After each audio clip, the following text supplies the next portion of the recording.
Hello and welcome to Filler Form. I am Ali Akhtar, sociology teacher at Filler Form. हमारी third unit complete हो गई है। थोड़ा सा बचा है, एक दो टॉपिक हमारी बची हुई है।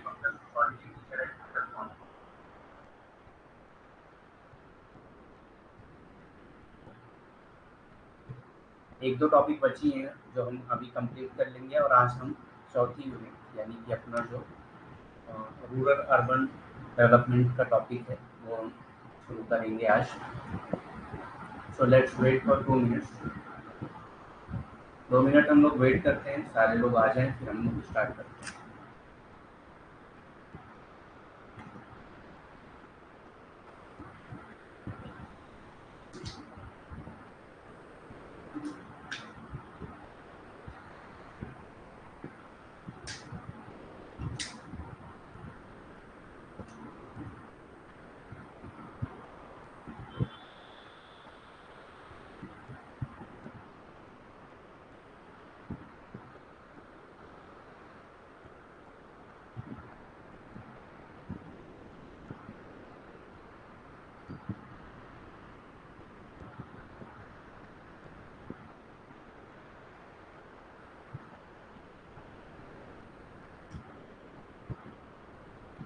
Good evening all. Okay, start करते हैं तो।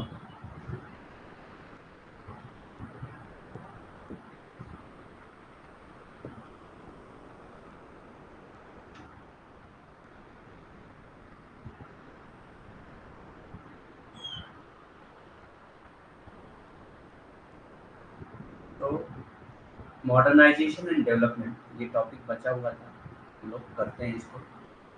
Modernisation and development due to historical and contextual similarities are so close to each other that these are often used interchangeably। तो मॉडर्नाइजेशन और डेवलपमेंट दोनों को एक दूसरे के साथ ही यूज किया जाता है, मतलब एक दूसरे के जगह पे, या मतलब कह सकते हैं कि डेवलपमेंट को ही हम लोग मॉडर्नाइजेशन समझ लेते हैं या मॉडर्नाइजेशन को ही हम लोग डेवलपमेंट समझ लेते हैं। Modernisation refers to the change in attitude and orientation of people towards such a pattern of life। Modernisation किसको कहते हैं? आपका जो अपना एटीट्यूड है, ठीक, या जो पैटर्न ऑफ लाइफ से रिलेटेड जो भी आपका ओरिएंटेशन है, आपका अपना एटीट्यूड और ओरिएंटेशन जो होता है उसी को मॉडर्नाइजेशन कहा जाता है। The outcomes of working on those line is called development. और उस चीज को, उस जैसे आपका एटीट्यूड चेंज हुआ, अब उस चीज को हासिल करने के लिए जो भी आपका, जिस भी तरफ से आपका एटीट्यूड चेंज हुआ, उस चीज को पाने के लिए जो आप चीज करते हैं और उसका जो आउटकम्स होता है, वो आउटकम्स जो है वो आपका डेवलपमेंट का कहलाता है। जैसे कि मैं एक एग्जांपल अगर दूं तो वो एग्जांपल ये होगा कि मॉडर्नाइजेशन, आधुनिकीकरण और विकास दोनों के बारे में हम लोग पढ़ रहे हैं। तो मान लेते हैं मैंने मेरा एटीट्यूड जो है इंडियन ड्रेसिंग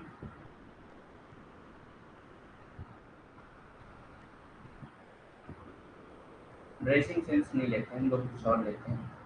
सो मॉडर्नाइजेशन में अगर हम लोग कोई एग्जांपल लेते हैं तो इस तरह से, जैसे टेक्नोलॉजिकल डेवलपमेंट है, मॉडर्न एजुकेशन की बात, ठीक। पहले मेरा बिलीफ और एटीट्यूड जो था वो टुवर्ड्स था रिलीजियस एजुकेशन और ट्रेडिशनल एजुकेशन की तरफ। रिलीजियस एजुकेशन या ट्रेडिशनल एजुकेशन की तरफ मेरा एटीट्यूड था। उसके बाद मैंने जो है अपना एटीट्यूड चेंज किया, मतलब मुझको लगा कि मॉडर्नाइजेशन मतलब मॉडर्न एजुकेशन की तरफ हम लोग को फोकस करना चाहिए, ये मेरा एटीट्यूड था। और मतलब फिर उससे रिलेटेड जो भी थॉट्स मेरे दिमाग में आ रहे हैं, ये सब मेरे मॉडर्नाइजेशन हो गए, ठीक। ये सब मॉडर्नाइजेशन है। अब इससे रिलेटेड मैंने जो काम किया, मतलब कि वहाँ के सिलेबस निकाले और मॉडर्न यूनिवर्सिटी की जो मॉडर्न एजुकेशन की जो यूनिवर्सिटी है उसमें मैंने एडमिशन लिया। फिर उसका जो आउटकम्स होता है वही डेवलपमेंट कहलाता है, जो आउटकम होगा वही डेवलपमेंट कहलाता है। तो ये चीज़ आपको याद रखना है कि दोनों में डिफरेंस क्या है। मॉडर्नाइजेशन आपका बिलीफ, एटीट्यूड या ओरिएंटेशन जो होता है उससे रिलेटेड जो चीज़ें हैं वो मॉडर्नाइजेशन कहलाती है, और डेवलपमेंट इसका जो आउटकम्स होता है उसको डेवलपमेंट कहलाता है। आउटकम्स मतलब जैसे मॉडर्न एजुकेशन या मॉडर्न टेक्नोलॉजी आई, उससे क्या आउटकम्स निकल रहे हैं, क्या चीज़ें हो रही हैं, कितना डेवलपमेंट हुआ, ये सब चीज़ें आपका डेवलपमेंट में हो। SC Dubey identifies 3 points which are common to both the concept। SC Dubey ने 3 पॉइंट को आइडेंटिफाई किया जो कॉमन है इन दोनों में, ठीक है, मॉडर्नाइजेशन और डेवलपमेंट में common. Modernisation is a process of change which distinguish between 3 stages of society: traditional, transitional and modern. Modernisation क्या करता है, एक प्रोसेस ऑफ चेंज है जो डिस्टिंग्विश करता है सोसाइटी के स्टेजेस को, जो सोसाइटी के स्टेजेस को अलग अलग पार्ट्स में डिवाइड करता है, जो कि क्या है, traditional, transitional and modern. Traditional, transitional और मॉडर्न, ये डेवलपमेंट में भी होता है। Development makes distinction between undeveloped, developing and developed society. तो वो मॉडर्नाइजेशन क्या करता है, ट्रेडिशनल सोसाइटी, ट्रांजिशनल सोसाइटी और मॉडर्न सोसाइटी में बताता है कि क्या डिफरेंसेस है, ठीक। और डेवलपमेंट क्या बताता है, ये अंडर डेवलप, डेवलपिंग और डेवलप कंट्री के बारे में बताता है। तो इस तरह से एससी दुबे ने जो आइडेंटिफाई किया 3 पॉइंट, वो अलग अलग हैं। आधुनिकीकरण परिवर्तन की एक प्रक्रिया है जो समाज के 3 चरणों पारंपरिक, संक्रमणकाली और आधुनिक के बीच अंतर करती है, ठीक। आधुनिकीकरण ये है, और विकास क्या है, विकास अविकसित, विकासशील और विकसित समाजों के बीच अंतर करता है। तो मॉडर्नाइजेशन यानी आधुनिकीकरण किस किस में अंतर करता है, पारंपरिक, संक्रमणकालीन और आधुनिक के बीच अंतर करता है। और विकास किस में करता है, विकासशील और विकसित, अविकसित, विकासशील और विकसित समाज के बीच में डिफरेंसेस निकालता है। The concept of modernisation is evolutionary. Modernisation का जो कॉन्सेप्ट है वो इवोल्यूशनरी है। आधुनिकीकरण की अवधारणा जो है वो विकासवादी है। विकासवादी, इवोल्यूशनरी किसको कहेंगे, ये जो जो स्लो प्रोसेस से होता हो, एक मतलब अचानक से चेंजेस ना होते हैं बल्कि स्लो प्रोसेस होते हैं। और इवोल्यूशनरी में हम हमेशा टुवर्ड्स कॉम्प्लेक्स जाते हैं, टुवर्ड्स कॉम्प्लेक्स मतलब सिंपल टू कॉम्प्लेक्स जाते हैं, टुवर्ड्स कॉम्प्लेक्स, ठीक। और थर्ड क्या है, टुवर्ड्स बेटरमेंट की तरफ जाते हैं। तो ये इवोल्यूशन कहलाता है। टुवर्ड्स स्लो प्रोसेस होता है इवोल्यूशन, टुवर्ड्स कॉम्प्लेक्स जाते हैं, टुवर्ड्स बेटरमेंट की तरफ जाते हैं। तो the concept of modernisation is evolutionary. आधुनिकीकरण की अवधारणा जो है वो विकासवादी है। Next is globalisation and social change in society. Globalisation and social change in society. Globalisation की वजह से सोसाइटी में क्या क्या सोशल चेंजेस आए।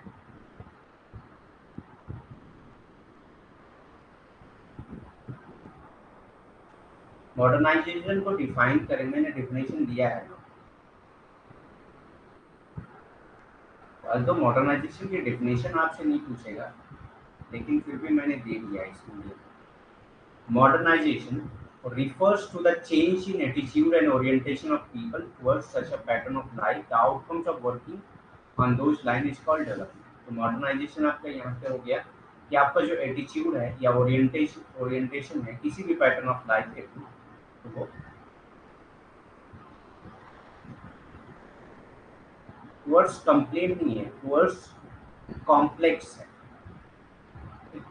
कॉम्प्लेक्स मतलब और भी ज्यादा मतलब टिपिकल सोसाइटी की तरफ हम लोग जाते हैं। जैसे कि जो ट्रेडिशनल सोसाइटी थी वो सिंपल थी। सिंपल थी कि मतलब सारे लोगों के ऑक्यूपेशन सेम है, सारे लोग एक ही काम कर रहे हैं, सारे लोगों के जो लॉज कस्टम्स हैं वो सब सेम है। लेकिन मॉडर्न सोसाइटी में क्या है, सारे लोगों के ऑक्यूपेशन चेंज नहीं है, सारे लोगों के जो डिवीजन ऑफ लेबर है वो भी, पहले ट्रेडिशनल सोसाइटी में क्या था, इमोशन के बेस पे डिवीजन ऑफ लेबर था। तो वहाँ पे क्या है, डिवीजन ऑफ लेबर, सारे लोग एक ही काम कर रहे हैं, तो रिलीजन के बेस पे काम कर रहे हैं। तो बहुत सिंपल सोसाइटी थी। लेकिन कॉम्प्लेक्स सोसाइटी में जरूरी नहीं है एक फैमिली में हो सकता है 4 लोग हों और चारों का अलग अलग ऑक्यूपेशन हो, तो इसी को कॉम्प्लेक्स कहा जाता है। बहुत टिपिकल सोसाइटी की तरह, कंप्लेन नहीं है, ये कॉम्प्लेक्स है, ठीक है। टुवर्ड्स बेटरमेंट, बेटरमेंट तो आप लोग समझ ही रहेंगे। Globalisation and social change in society. Globalization is the process of rapid integration and interconnectedness among countries, people, and government worldwide. Interconnectedness among countries, people, and government worldwide. It is a diverse concept. ठीक? तो globalisation क्या है? ये rapid integration and interconnectedness among countries, मतलब integration मतलब क्या होता है? एक दूसरे के साथ जुड़ना, और इंटर कनेक्टेडनेस मतलब कनेक्ट हो रहे हैं बहुत सारी चीज़ों को लेकर, चाहे वो इकोनॉमिक बेस पे, चाहे कल्चर के बेस पे, किसी भी चीज़ पे। People's government world wide diverse concept, तो बहुत बड़ा कॉन्सेप्ट है ये।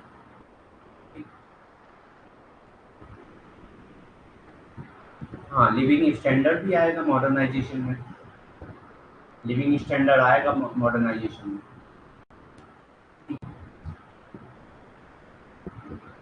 अलग अलग डेफिनेशन आप मतलब जितनी डेफिनेशन देखेंगे सारे लोगों की अलग अलग डेफिनेशन होती है। बेसिक कॉन्सेप्ट हमको समझना है बस, कि मॉडर्नाइजेशन का बेसिक कॉन्सेप्ट क्या है। क्योंकि डेफिनेशन आपसे तो नहीं पूछेगा ना मॉडर्नाइजेशन में, मतलब नेट के एग्जाम में आपसे डेफिनेशन नहीं पूछेगा, बस आपको एक कॉन्सेप्ट का क्लियरेंस ऑफ का होना चाहिए, ताकि उससे रिलेटेड जो भी क्वेश्चन आए तो आप कर सकें। ठीक। तो ग्लोबलाइजेशन क्या है? इंटरकनेक्टेडनेस है या इंटीग्रेशन है बिटवीन टू कंट्रीज और पीपल्स या गवर्नमेंट, जो भी जिसके बीच में भी हो। ठीक है, तो ये इकोनॉमिक बेस पे होता है। इकोनॉमिक बेस पे कैसे है कि पहले एक कंट्री प्रोड्यूस करती थी कोई चीज़, और वो खुद उसको कंज्यूम करती थी, मतलब दूसरे कंट्रीज में वो ट्रांसफर नहीं होती थी। कल्चर है, जब ये नहीं होता था तो कोई और आता जाता भी नहीं था। तो इस तरह से ग्लोबलाइजेशन हुआ। ग्लोबलाइजेशन में क्या होता है, अब सारे लोग एक्सेस रखते हैं, कहीं पे भी कोई चीज़ प्रोड्यूस हो रही है। जैसे कि हम अभी जो टेक्नोलॉजी यूज कर रहे हैं, वो कोई टेक्नोलॉजी चाइना की है, कोई ऑस्ट्रेलिया की है, कोई अमेरिका की है।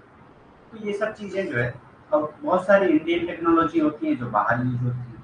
ठीक, इस तरह से एक इंटरकनेक्टेडनेस है सारी कंट्रीज में, सारे लोगों में। तो जरूरी नहीं है कि सिर्फ इकोनॉमिक बेस पे ही ग्लोबलाइजेशन हो, कल्चरल बेस पे भी होता है, रिलीजियस बेस पे होता है। एक रिलीजन दूसरे कंट्री में ट्रांसफर हो गया, कल्चर एक रिलीजन एक कंट्री से दूसरे कंट्री, तो इस बेस पे ग्लोबलाइजेशन होता है। ठीक। तो globalisation is the process of rapid integration and interconnectedness among countries, people and government worldwide. It is a diverse concept. Globalization makes it possible to grow independence among countries in the matter of economy. मतलब globalisation ने ये possible कर दिया कि country जो है वो economy के मैटर में अपने आप को इंडिपेंडेंस मान सकती है। Culture flow of investment, culture भी फ्लो होता है ग्लोबलाइजेशन के जरिए। टेक्नोलॉजी एक कंट्री से दूसरे कंट्री से ट्रांसफर होती है। सर्विसेज, सर्विसेज में कैसे इंडियन वर्कर, बहुत सारे इंडियन जो सर्विसमैन हैं वो बाहर जाके काम करते हैं। कोई सऊदी अरबिया है, कोई कुवैत है, कोई ओमान है, ऐसे बहुत सारे लोग, कोई अमेरिका है, कोई लंदन है। तो इस तरह से सर्विसेज भी ट्रांसफर होती हैं एक जगह से दूसरी जगह। Globalisation has reduced the distance between countries as now they are interconnected in almost every sphere of life, may it be personal or political। मतलब हर स्पेयर का ग्लोबलाइजेशन हो चुका है, चाहे वो पर्सनल हो चाहे पॉलिटिकल। ठीक। समाजशास्त्र में वैश्वीकरण और सामाजिक परिवर्तन क्या होता है? ठीक। वैश्वीकरण दुनिया भर के लोगों और सरकारों के बीच तेजी से एकीकरण और परस्पर जुड़ाव की प्रक्रिया है। ये एक विविध अवधारणा है। वैश्वीकरण अर्थव्यवस्था, संस्कृति, निवेश के प्रभाव, प्रौद्योगिकी और सेवाओं के मामले में देशों के बीच परस्पर निर्भरता को बढ़ाता बढ़ाना संभव बनाता है। ठीक है, तो ये चीज़ें हैं कि मतलब जो सेवाएं हैं, जो प्रौद्योगिकी है, जो प्रवाह है, जो संस्कृति है, सारी चीज़ें एक कंट्री से दूसरी कंट्री, एक देश से दूसरे देश ट्रांसफर होती हैं। ठीक। वैश्वीकरण ने देशों के बीच दूरी को कम कर दिया है, तो देशों के बीच की दूरी जो है वो भी कम कर दिया है इसने। ठीक। Globalisation has reduced the distance between countries. ठीक। क्योंकि अब वे जीवन के लगभग हर क्षेत्र में जुड़े हुए हैं। अब जो ग्लोबलाइजेशन है, जीवन का हर क्षेत्र जो है उससे अफेक्टेड है, चाहे वो आपका पर्सनल हो, चाहे वो व्यक्तिगत अप्रोच हो, चाहे राजनीतिक हो। सारी चीजें जो है ग्लोबलाइजेशन के बेस पे ही होती हैं। ठीक। There are three dominant type of globalization. तीन dominant type of globalization है. इकोनॉमिक ग्लोबलाइजेशन जिसमें गुड्स एंड सर्विसेज जो है वो ट्रांसफर होती हैं एक कंट्री से दूसरी कंट्री. पॉलिटिकल ग्लोबलाइजेशन आपकी पॉलिटिक्स जो है वो भी एक कंट्री से दूसरी कंट्री ट्रांसफर होती है. कल्चरल ग्लोबलाइजेशन आपका कल्चर ट्रांसफर होता है एक कंट्री से दूसरी कंट्री. तो ये तीन मेन टाइप्स के जो ग्लोबलाइजेशन है, तीन main dominant type of globalisation है. वैश्वीकरण के तीन प्रमुख प्रकार: आर्थिक वैश्वीकरण, राजनीतिक वैश्वीकरण और सांस्कृतिक वैश्वीकरण. आर्थिक में क्या है, आपका जो सामान या मतलब जो भी सेवाएं होती हैं वो ट्रांसफर होती हैं एक देश से दूसरे देश. राजनीतिक में जो राजनीति है वो एक कंट्री से दूसरी कंट्री से जुड़ी हुई होती है. बहुत सारी चीजें जुड़ी होती है, राजनीति भी जुड़ी होती है. कैसे? अगर यहाँ पे कोई राजनीतिक फैसला लिया जाता है तो बाहर की कंट्री भी उससे अफेक्टेड होती है. ठीक, अगर मान लेते हैं राजनीति कैसे जुड़ी हुई है, एक एग्जांपल उसका ये है कि अगर मतलब सऊदी अरबिया की कंट्री ने अगर फैसला लिया, जैसे इमिग्रेशन का बेस्ट एग्जांपल है, सऊदी अरबिया की कंट्री ने ये फैसला लिया कि इमिग्रेशन सर्टिफिकेट जो है वो होना बहुत ज़रूरी है. तो जो 10th क्लास पास होंगे उन्हीं को इमिग्रेशन सर्टिफिकेट मिलेगी. उसमें क्या होता है, अब वो जो भी लोग सऊदी अरबिया में जा रहे होंगे, चाहे वो सर्विसेज के लिए, चाहे वो ट्रांसफर के लिए, कुछ भी के लिए, जो ये सिर्फ सर्विसेज के लिए नहीं था इमिग्रेशन का कॉन्सेप्ट. तो अब उसमें क्या है कि अब जो भी 10वीं पास होंगे उन्हीं को इमिग्रेशन की सर्टिफिकेट मिलेगी. तो अब ये हमारी कंट्री को बहुत अफेक्ट किया, क्योंकि हमारी कंट्री में बहुत सारे ऐसे लोग हो सकते हैं जो 10वीं पास ना हो लेकिन वो सर्विसेज बहुत वेल मेंटेन तरीके से कर लेते हो, बहुत अच्छी तरीके से कर लेते हो, लेकिन नहीं हो पा रहा है वहाँ का पॉलिटिकल चीज़ें. तो पॉजिटिव इफेक्ट भी हो सकता है, निगेटिव भी हो सकता है, सारी चीज़ें हो सकती हैं. तो इस तरह से पॉलिटिकल ग्लोबलाइजेशन भी होता है. कल्चरल ग्लोबलाइजेशन तो आप लोग जानते ही हैं, वेस्टर्न कल्चर को हम अडॉप्ट कर रहे हैं. ठीक है, बहुत सारी कंट्रीज के कल्चर को हम अडॉप्ट करते हैं, उनके ड्रेस सिस्टम को, उनके बिलीफ सिस्टम को, उनके एजुकेशन को. इस तरह से कल्चरल ग्लोबलाइजेशन भी होता है. तो ये तीन मेन टाइप्स की डोमिनेंट टाइप्स ऑफ ग्लोबलाइजेशन है. Globalisation and social change in India. Globalisation और सोशल चेंज इन इंडिया. तो ग्लोबलाइजेशन की वजह से क्या चेंजेस है इंडिया में वो हम लोग जानते हैं. तो पहला जो चेंज है वो क्या है, न्यूक्लियर चेंज. न्यूक्लियर चेंज जो है वो क्या है,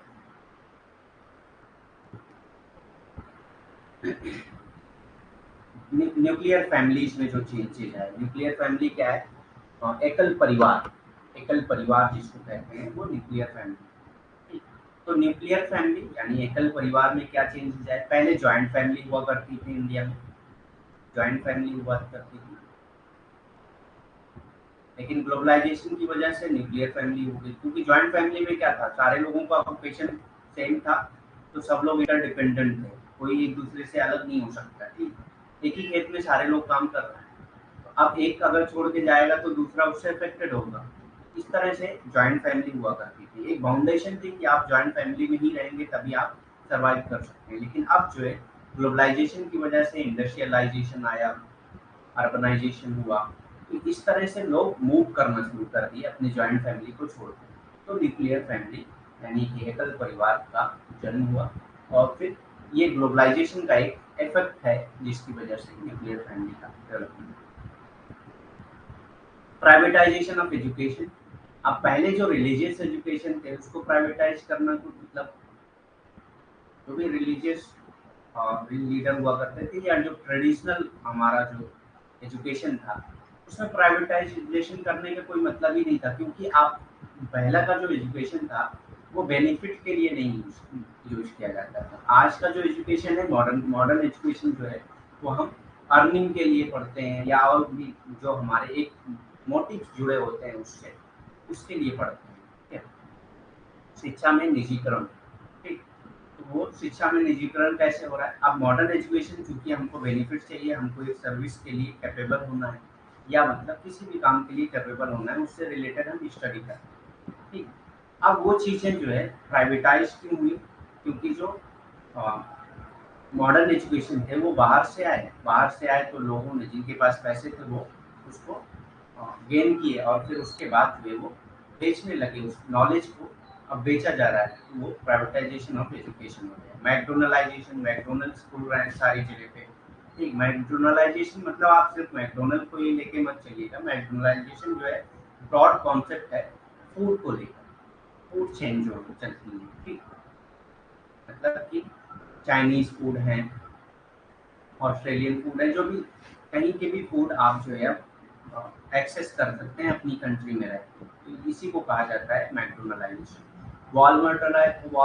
वॉलमार्टाइजेशन, वॉलमार्टाइजेशन क्या है? जो मॉल हैं क्लॉथ के, मतलब जो भी चीजें क्लॉथ के मॉल खुल रहे हैं या ग्रोसरीज के मॉल खुल रहे हैं, ये सब वॉलमार्टाइजेशन में आ जाते हैं। कि मतलब बहुत सारी चीजें खुल रही हैं। पॉपअप कल्चर जैसे म्यूजिक है, डांस है, क्लब्स हैं, ये सब क्या है? पॉप कल्चर में आ जाते हैं। ठीक, तो ये भी ग्लोबलाइजेशन की ही वजह से हुआ। क्लॉथिंग के कपड़े जो है, हम हमारे कपड़े चेंज हो रहे हैं। इंडियन ट्रेडिशनल जो क्लॉथ थे वो अब चेंज हो रहे हैं वेस्टर्न या मॉडर्न क्लॉथ। ठीक है, इस तरह से ग्लोबलाइजेशन की वजह से चेंजेस आए इंडिया में। तो पहला चेंज जो है वो nuclear family, privatization in education, McDonaldization, Walmartization, pop culture, clothing. ठीक, एकल परिवार, शिक्षा का निजीकरण, मैकडोनलाइजेशन, वॉलमार्टाइजेशन, पॉप संस्कृति और कपड़े। Next is social mobility.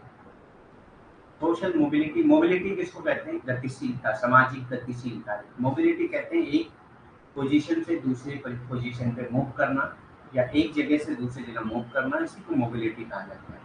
ठीक, social mobility refers to shift in an individual social status. मतलब आप अपना स्टेटस चेंज कर रहे हो तो उसको सोशल मोबिलिटी कहा जाता है। From one status to another, एक स्टेटस से दूसरे स्टेटस में आप शिफ्ट कर रहे हैं। The shift can either be higher, lower, intergenerational और intragenerational। अब ये शिफ्ट हो सकता है हायर हो, मतलब आपका स्टेटस बढ़ रहा हो, घट रहा हो, एक जनरेशन में ही चेंजेस आ रहे हो या एक जनरेशन से दूसरे जनरेशन में चेंजेस आ रहे हो। And it cannot necessarily be determined if the change is for good or bad। Change good भी हो सकता है, बैड भी हो सकता है, कुछ भी हो सकता है। ठीक है, तो आप ये नहीं कह सकते कि सोशल मोबिलिटी हो रही है तो अच्छी बात है। ठीक, वो अच्छी मोबिलिटी भी हो सकती है और बैड मोबिलिटी भी हो सकती है। सामाजिक गतिशीलता, सामाजिक गतिशीलता एक व्यक्ति की सामाजिक स्थिति में एक स्थिति से दूसरे स्थिति में बदलाव को संदर्भित करती है। बदलाव या तो उच्च निम्न अंदर अंतर पीढ़ीगत या अंतर पीढ़ीगत हो सकता है और ये आवश्यक रूप से निर्धारित नहीं किया जा सकता कि परिवर्तन अच्छे या बुरे के लिए है या नहीं। परिवर्तन अच्छे के लिए भी हो सकता है, बुरे के लिए भी हो सकता है। तो गतिशीलता सिंपल ये है कि एक स्थिति से दूसरे स्थिति में जाना। ठीक, अब वो चाहे स्थिति अच्छी हो, आप अच्छी स्थिति में हो, बुरी स्थिति में जा रहे हो, या बुरी स्थिति में हो, अच्छी स्थिति में जा रहे हो। अगर आपकी स्थिति चेंज हो रही है, यानी कि सोशल मोबिलिटी किसको कहते हैं? अगर आपका स्टेटस चेंज हो रहा हो, चाहे आपका गुड स्टेटस हो, बैड स्टेटस में जा रहे हो, या बैड स्टेटस हो, गुड स्टेटस में जा रहे हो, तो उसी को सोशल मोबिलिटी कहा जाएगा। ठीक है, किसी भी तरह से मूव अगर हो रहे हैं आप तो वो मोबिलिटी कहलाएगा।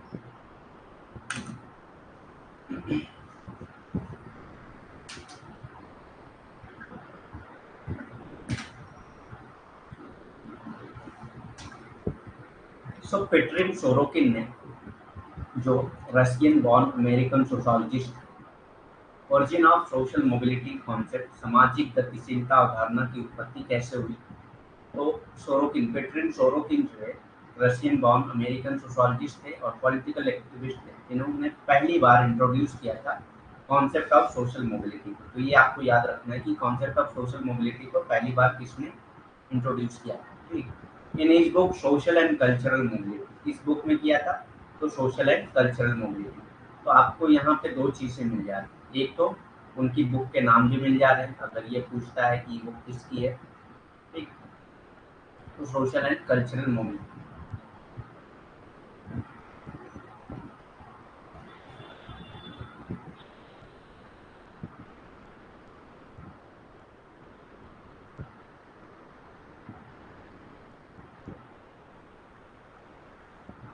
सो सोरोकिन की बुक का नाम था सोशल एंड कल्चरल मोबिलिटी, जिसमें उन्होंने पहली बार सोशल मोबिलिटी का कॉन्सेप्ट इंट्रोड्यूस किया।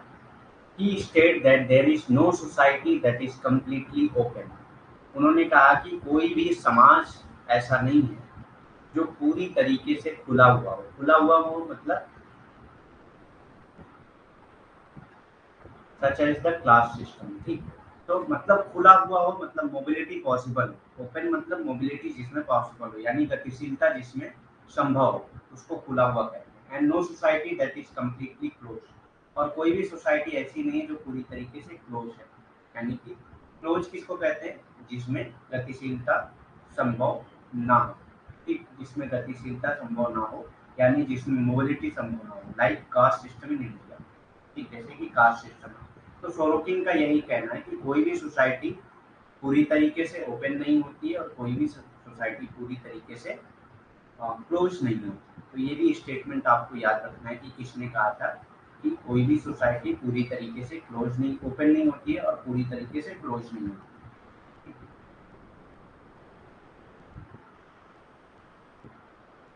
अकॉर्डिंग टू सोरोकिन, सोरोकिन के अकॉर्डिंग क्या है? No two societies are same in terms of movement allow,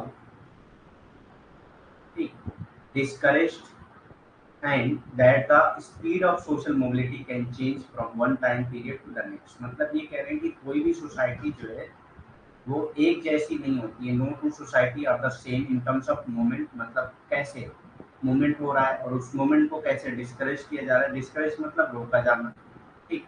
and that the speed of social mobility, और सोशल मोबिलिटी की क्या स्पीड है, इसमें भी सोसाइटी अलग अलग होती है। किसी सोसाइटी में सोशल मोबिलिटी बहुत फास्ट हो सकती है, किसी सोसाइटी में सोशल मोबिलिटी को हो सकता है इंकरेज किया जाता हो, किसी सोसाइटी में सोशल मोबिलिटी को डिस्करेज किया जाता हो, ठीक। Can change from one time period to, और टाइम पीरियड भी चेंज हो सकता है। किसी सोसाइटी में बहुत फास्ट मोबिलिटी हो रही हो, किसी में बहुत स्लो हो रही हो। It depend on how develop the society is. अब ये डिपेंड करता है कि सोसाइटी कैसी डेवलप है। अब इंडियन सोसाइटी में मोबिलिटी अगर आप देखेंगे तो in comparison to American society, क्योंकि अमेरिका जो है वो डेवलप कंट्री है, तो वहाँ पे मोबिलिटी बहुत आसान है और इंडियन में मोबिलिटी बहुत मुश्किल, मतलब बहुत मुश्किल नहीं, लेकिन इन कंपैरिजन टू अमेरिका मुश्किल है। इस तरह से वो बोल रहे हैं कि सोसाइटी कोई भी सेम नहीं होती है, सारी सोसाइटी अलग होती है मोबिलिटी के मामले में, ठीक। चाहे वो स्पीड के बेस पे हो, चाहे इनकरेज या डिस्करेज के बेस पे हो, ठीक। ये डिपेंड करता है how develop the country is या द सोसाइटी इज, ठीक। तोरोकिन के अनुसार अनुमत और निरुत्साहित आंदोलन के संदर्भ में कोई भी दो नहीं समाज समान नहीं है। मतलब कि इन दोनों के संबंध में कोई भी दो समाज समान नहीं होते हैं। और ये कि सामाजिक गतिशीलता की गति एक समय अवधि से दूसरी अवधि में बदल सकती है, ठीक। सामाजिक गतिशीलता की गति एक समय से दूसरे समय में बदल सकती है, मतलब एक जगह से दूसरे जगह में बदल सकती है। एक सोसाइटी में बहुत तेजी से अ, गतिशीलता हो सकती है, लेकिन दूसरे मतलब गतिशीलता नहीं, एक क्या कहते हैं इसको, मोबिलिटी को हिंदी में, हाँ गतिशीलता ही है, ठीक। तो गतिशीलता जो है वो एक समाज से दूसरे समाज में एक ही टाइम पे जरूरी नहीं कि हो सकती हो, किसी में थोड़ा पहले हो जाती होगी, किसी में बाद में होती होगी, इस तरह से, ठीक है। ये इस बात पर निर्भर करता है कि समाज कितना विकसित है। तो मोबिलिटी किस पे निर्भर करती है कि समाज किस पे मतलब निर्भर है, या हाँ, कितना विकसित है, इस पे निर्भर करता है, ठीक। समाज कितना विकसित है, इस पे गतिशीलता निर्भर करती है। It depend on how development the society is. तो ये भी चीज आपको याद रखना है। सोरोकिन के अकॉर्डिंग मतलब जो इम्पोर्टेंट फैक्टर था जो मोबिलिटी के बारे में है, तो क्या है, तो development of the society.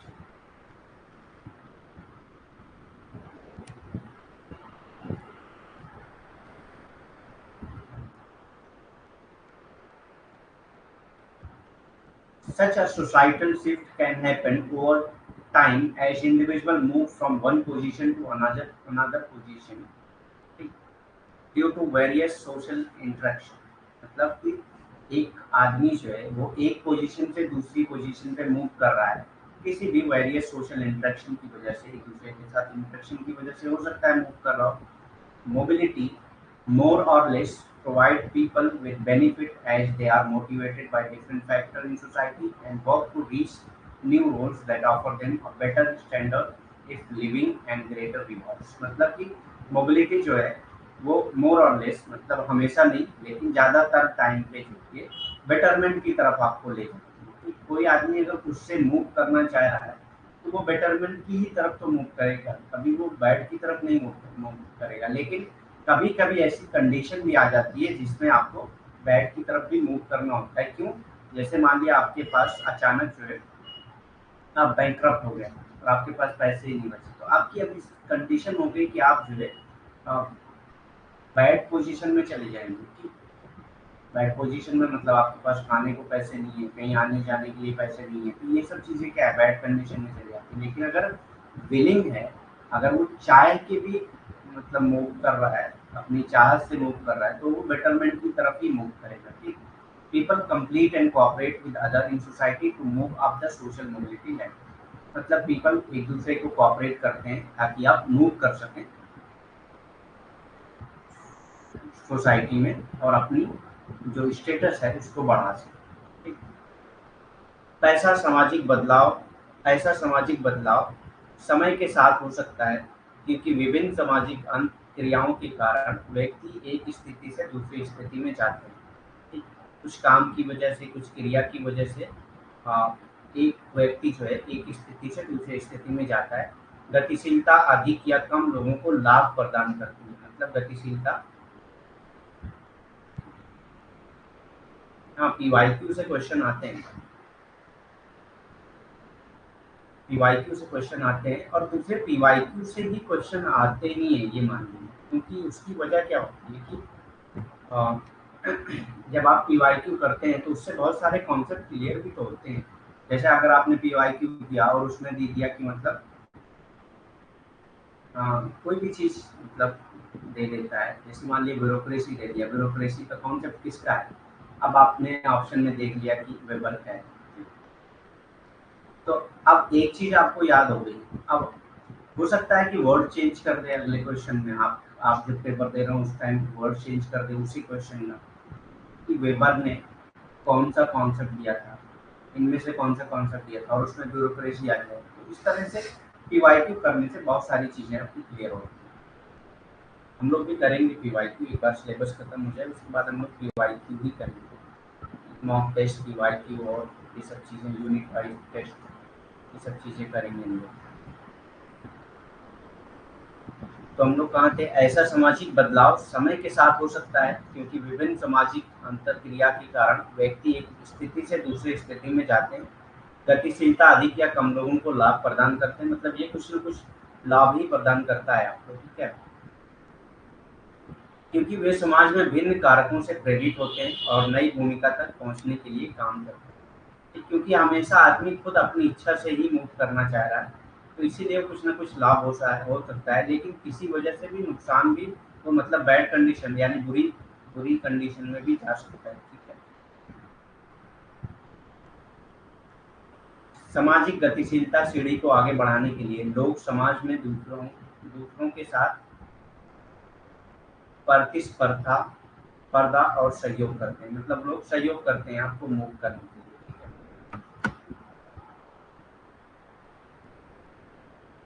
Type of social mobility, तो कई टाइप की सोशल मोबिलिटी है। हॉरिजॉन्टल मोबिलिटी, हॉरिजॉन्टल मोबिलिटी मतलब आपका मूवमेंट जो हो रहा है, आपका स्टेटस जो है वो, आपका स्टेटस जो है वो चेंज नहीं हो रहा है, आपका स्टेटस बहुत ज़्यादा चेंज नहीं हो रहा है, हॉरिजॉन्टल बेस पे। हॉरिजॉन्टल बेस पे मतलब हॉरिजॉन्टल मोबिलिटी को हिंदी में क्या कहते हैं, क्षैतिज गतिशीलता, क्षैतिज गतिशीलता कहते हैं। ठीक, तो इसका क्या मतलब होता है, जैसे मान लेते हैं एक डॉक्टर है, एक डॉक्टर है, वो अपनी पोजीशन को चेंज करना चाह रहा है और वो बन गया मेडिकल का प्रोफेसर।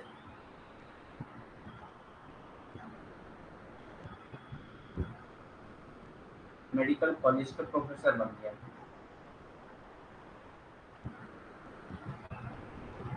अब यहाँ पे मोबिलिटी जो है हॉरिजॉन्टल होगी, क्योंकि उसका स्टेटस बहुत ज़्यादा चेंज नहीं हो रहा है, बल्कि वो एक ऑक्यूपेशन से दूसरे ऑक्यूपेशन पे जा रहा है बस।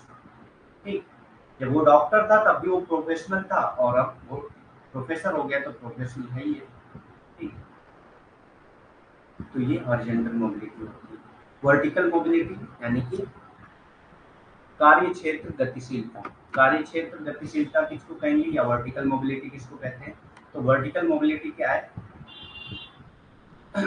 जब आप अपने आप को मूव, अपना स्टेटस मूव करते हैं, चाहे अपर या लोअर, अप या डाउन, जैसा भी मूव करते हो, तो उसको वर्टिकल मोबिलिटी कहते हैं। वर्टिकल किसको कहते हैं? हॉरिजॉन्टल जो होता है वो इस तरह से होता है, हॉरिजॉन्टल इस तरह से होता है, आप यहाँ से यहाँ आ गए, यहाँ से यहाँ गए, यहाँ से यहाँ गए। ठीक, तो आपकी बहुत ज़्यादा पोजीशन, बहुत स्टेटस आपका चेंज नहीं होता है, लेकिन वर्टिकल में ऐसा होता है। ठीक, चाहे अप होगा या डाउन होगा। ठीक, चाहे आप यहाँ पे हैं, ऊपर जा रहे हैं या नीचे जा रहे हैं, इसको वर्टिकल मोबिलिटी कहते हैं। एक एग्जांपल अगर ये इसका है कि एक वर्कर है, किसी फैक्ट्री में एक वर्कर है, और वो जो है मैनेजर बन गया है,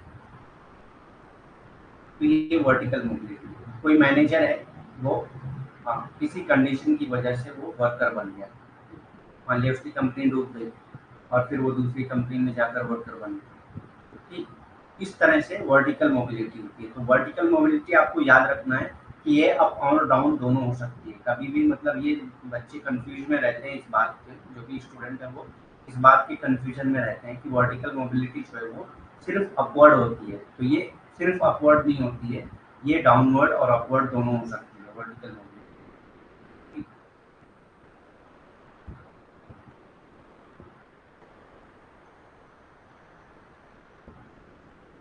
ठीक, तो वर्टिकल मोबिलिटी जो है वो अपवर्ड और डाउनवर्ड दोनों है। उसके बाद अपवर्ड मोबिलिटी जैसे मैं बता चुका, अगर आपका स्टेटस जो है वो हाई हो रहा है, स्टेटस आपका हाई हो रहा है, जैसे वर्कर जो है वो मैनेजर बन गया, तो आपका स्टेटस जो है वो हाई हो रहा है, ऊपर की तरफ अगर आप जा रहे हैं, तो ये अपवर्ड मोबिलिटी कहलाता है, ये अपवर्ड मोबिलिटी कहलाता है। ठीक, और अगर आपका स्टेटस लो हो रहा है, यानी कैसे, मैनेजर जो है वो किसी कंडीशन की वजह से उसकी कंपनी डूब गई और उसको दूसरी कंपनी में जाना हुआ, तो वहाँ पे वो वर्कर एज अ वर्कर काम कर रहा है, तो उसका स्टेटस जो है वो लो हो गया। स्टेटस यहाँ पे हाई हुआ, वहाँ पे लो। अगर स्टेटस लो हुआ तो ये डाउनवर्ड मोबिलिटी कहलाएगी।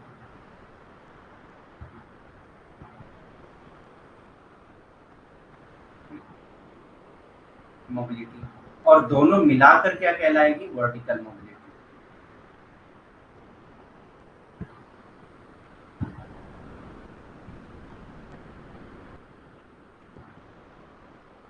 दोनों मिलाकर vertical mobility.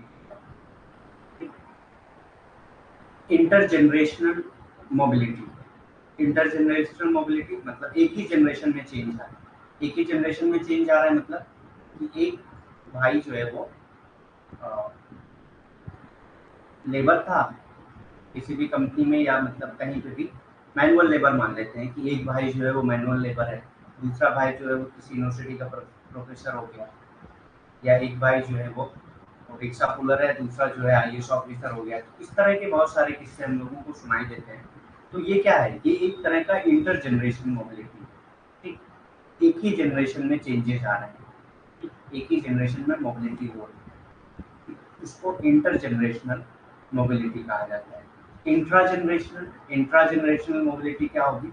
Intra generational mobility अगर सही एग्जांपल दूं मैं, तो जो फादर था, जब एक जनरेशन के बाद जो दूसरी जनरेशन आती है, उसमें अगर पोजीशन का चेंज होता है या स्टेटस चेंज होता है, उसको कहा जाता है intra generational mobility.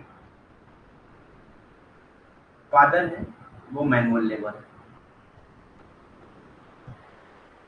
Manual labour है। अब फादर की एक अपनी जनरेशन है, इसका बेटा जो होगा वो नेक्स्ट जनरेशन होगा, सन जो है वो नेक्स्ट जनरेशन होगा। ये क्या बन गया, एक आईएएस ऑफिसर बन गया।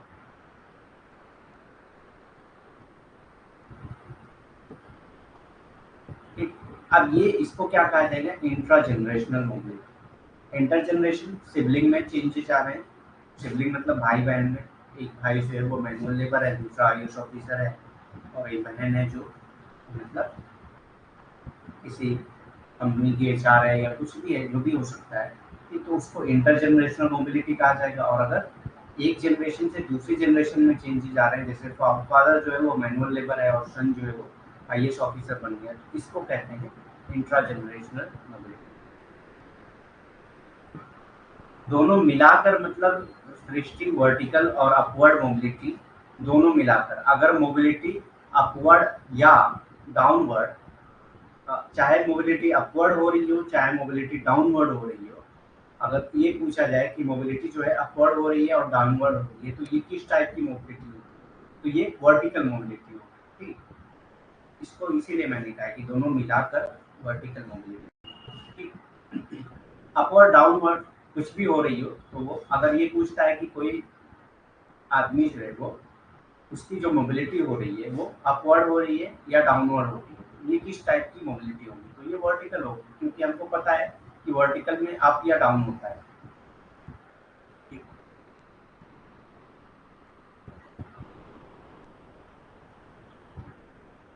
ठीक है, तो यहाँ तक हमारा जो है थर्ड यूनिट कंप्लीट हो चुका है, यहाँ तक। इसके बाद हम लोग फोर्थ यूनिट की तरफ जा रहे हैं।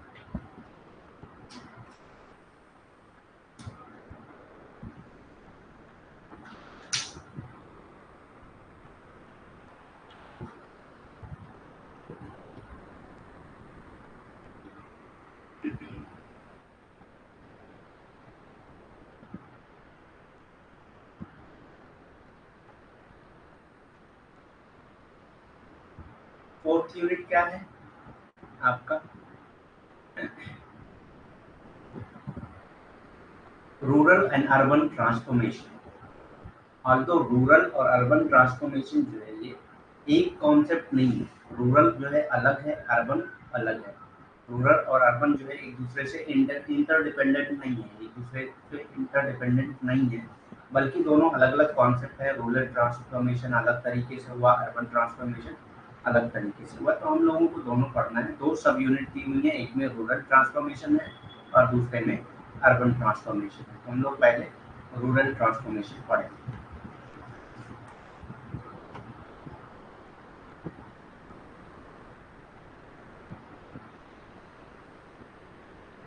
रूरल सोशोलॉजी क्या होती है,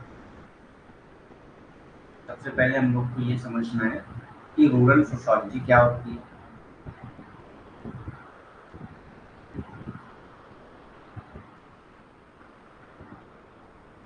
So, rural sociology is a field of sociology traditionally associated with the study of social structure and conflict in rural areas. It is an active academic field in much of the world. मतलब ये world में बहुत सारी जगह पे इससे study की जाती है रूरल सोसाइटी की। ये एकेडमिक फील्ड है, एक्टिव एकेडमिक फील्ड है बहुत सारे पार्ट्स ऑफ द वर्ल्ड में। ठीक, तो ये क्या है, जब आप रूरल एरियाज की के सोशल स्ट्रक्चर और उनके कॉन्फ्लिक्ट को स्टडी करते हैं, तो उसी को रूरल सोशोलॉजी कहा जाता है। ठीक, रूरल सोशोलॉजी क्या है, जब आप रूरल एरियाज के स्ट्रक्चर या उनके कॉन्फ्लिक्ट या रिलेशनशिप को स्टडी करते हैं, तो उसको रूरल सोशोलॉजी कहा जाता है। ग्रामीण समाजशास्त्र किसको कहेंगे, ग्रामीण समाजशास्त्र पारंपरिक रूप से ग्रामीण क्षेत्रों में सामाजिक संरचना और संघर्ष के अध्ययन से जुड़ा समाजशास्त्र का एक क्षेत्र है। ये दुनिया के अधिकांश हिस्सों में एक सक्रिय शैक्षणिक क्षेत्र है। तो ये ग्रामीण समाजशास्त्र क्या है, जब आप ग्रामीण के जो संरचना है जो या संघर्ष है उसका अध्ययन करते हैं, तो वो ग्रामीण समाजशास्त्र कहलाता है। और ग्रामीण समाजशास्त्र जो है दुनिया के अधिकांश हिस्सों में एक सक्रिय शैक्षणिक क्षेत्र। सक्रिय शैक्षणिक क्षेत्र मतलब ये इसकी पढ़ाई होती है दुनिया के कई भाग से। Rural sociology thus studies the structure, characteristics and function of rural institution। तो रूरल सोशियोलॉजी क्या स्टडी करता है? स्ट्रक्चर को स्टडी करता है, उसकी क्या कैरेक्टरिस्टिक्स हैं उसको स्टडी करता है, और उस स्ट्रक्चर की क्या फंक्शन है उसको स्टडी करता है, एंड सोशल इंस्टीट्यूशन को स्टडी करता है, और वहाँ के सोशल इंस्टीट्यूशन जो है रूरल के वो स्टडी करता है। Rural social institution comprise family. अब रूरल सोशल इंस्टीट्यूशन में क्या क्या चीज़ें आ जाती हैं? Family, marriage, kinship, religion, caste. Rural sociology studies the sociological significance of these institutions in the rural context। अब ये सब इंस्टीट्यूशन जो हैं जैसे कि family, marriage, kinship, religion, caste, ये रूरल सोसाइटी में क्या इफेक्ट डाल रहे हैं और क्या इम्पोर्टेंस है इनकी रूरल सोसाइटी में, इस चीज़ की स्टडी रूरल सोसाइटी करती है। ग्रामीण समाजशास्त्र इस प्रकार ग्रामीण सामाजिक संस्थानों की संरचना, विशेषताओं और कार्यों का अध्ययन करती है। मतलब जो सामाजिक संस्था है उनकी संरचना कैसे हुई और उनकी विशेषता क्या है उसका अध्ययन करती है ग्रामीण समाजशास्त्र। ग्रामीण सामाजिक संस्थानों में, अब ग्रामीण सामाजिक संस्थानों में क्या क्या चीजें आती हैं? परिवार, विवाह, रिश्तेदारी, धर्म, जाति शामिल है। ग्रामीण समाजशास्त्र ग्रामीण संदर्भ में इन संस्थाओं के समाजशास्त्रीय महत्व का अध्ययन करता है। ठीक, मतलब ये जो संस्थाएं हैं उनका समाज में क्या मतलब इम्पोर्टेंस है, क्या मतलब महत्व है उसका अध्ययन करता है। ठीक, तो ये आपको समझ में आ गया रूरल सोशियोलॉजी क्या होती है। Next is agrarian social structure. Agrarian social structure, agrarian मतलब जो एग्रीकल्चर के बेस पे सोशल स्ट्रक्चर होता है उसी को एग्रेरियन सोशल स्ट्रक्चर कहा जाता है। Agrarian social structure refers to all those settlements and grouping of people who earn their livelihood primarily cultivating land and by carrying out related activities like animal husbandry, agriculture production and cultivation is obviously an economic activity। तो agricultural agrarian social structure क्या है? जो settlement है लोगों का या लोगों का जो ग्रुप है, ऐसे लोगों का सेटलमेंट या ऐसे लोगों का ग्रुप जो अपना जो लाइवलीहुड है वो किस बेस पे रखते हैं? कल्टीवेटिंग लैंड यानी कि फसल उगाना, इन सब चीज़ों पे डिपेंड होते हैं। कैरिंग आउट रिलेटेड एक्टिविटी, और उससे रिलेटेड एक्टिविटी जैसे कि एनिमल हस्बेंड्री, एनिमल्स को पालना, एग्रीकल्चरल प्रोडक्शन और cultivation is obviously an income activity. तो वो एग्रीकल्चर प्रोडक्शन या एनिमल हस्बेंड्री वगैरह क्यों करते हैं? एक इनकम एक्टिविटी है उनके लिए। ऐसे लोगों का जो सेटलमेंट है उसको एग्रेरियन सोशल स्ट्रक्चर कहा जाता है। However, like all other economic activities, agricultural production is carried out in a framework of social relationship। Agriculture जो भी like all other economic activities, जितनी भी और भी इकोनॉमिक एक्टिविटी होती हैं उन्हीं के जैसा एग्रीकल्चर में भी क्या होता है, जो फ्रेमवर्क होता है वो सोशल रिलेशनशिप के बेस पे होता है। इसमें भी सोशल रिलेशनशिप ही होता है। ठीक, सो कृषि सामाजिक संरचना क्या है? कृषक सामाजिक संरचना से तात्पर्य उन सभी बस्तियों और लोगों के समूह में से है जो मुख्य रूप से भूमि पर खेती करके और पशुपालन जैसी संबंधित गतिविधियों को अंजाम देकर अपनी जीविका कमाते हैं। मतलब पशुपालन करके या खेती करके अपनी आजीविका कमाते हैं, उसको क्या कहा जाता है? कृषि सामाजिक संरचना कहा जाता है। ठीक, कृषि उत्पादन या खेती स्पष्ट रूप से एक आर्थिक गतिविधि है। ये एक आर्थिक गतिविधि है, मतलब पैसा कमाने के लिए ही किया जाता है ये सब। हालांकि अन्य सभी आर्थिक गतिविधियों की तरह कृषि उत्पादन सामाजिक संबंधों के ढांचे में ही किया जाता है। ठीक, तो ये भी सामाजिक संबंध के बेस पर ही ये चीजें होती हैं, कृषि सामाजिक संरचना।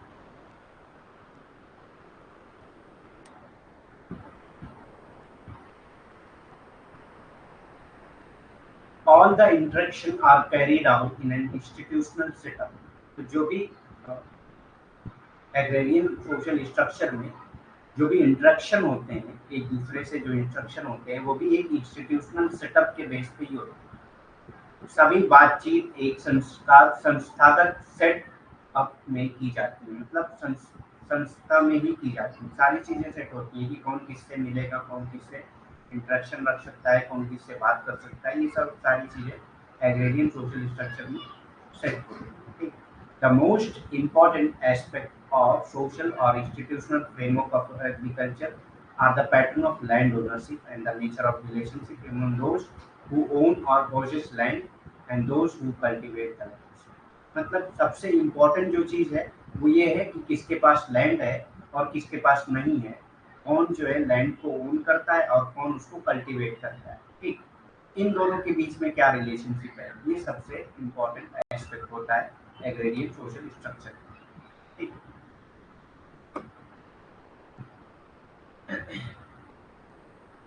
कृषि के इस सामाजिक या संस्थागत ढांचे के सबसे महत्वपूर्ण पहलू भूमि के स्वामित्व के पैटर्न और उन लोगों के बीच संबंध की प्रकृति है जिनके पास जमीन है या जो जमीन पर खेती करते हैं। तो जिनके पास जमीन है और जो जमीन पर खेती करते हैं, उन दोनों के बीच में जो संबंध है ये aggregate class structure social structure बताता है। ठीक, agrarian social structure is in a given society involves over a long period of time. Agrarian social structure जो है वो इवॉल्व जो होता है वो लॉन्ग पीरियड ऑफ टाइम में होता है, मतलब एक बैग नहीं इवॉल्व हो जाता है, धीरे धीरे होता है। ठीक है, जो भी स्ट्रक्चर बनता है एग्रेरियन सोशल स्ट्रक्चर जो बनता है, यानी कि जो रिलेशनशिप डेवलप होती है, जो इंस्टीट्यूशन डेवलप होते हैं, ये सब ऐसा नहीं कि अचानक कल से डेवलप हो गए। ठीक, ये टाइम लेता है, इवॉल्व होते हैं ये over a period of time. किसी किसी दिए गए समाज में कृषि संबंधित सामाजिक संरचना, तो कृषि से संबंधित जो भी सामाजिक संरचना होती है वो लंबी अवधि में विकसित होती है। टाइम लगता है इसको इवॉल्व होने में।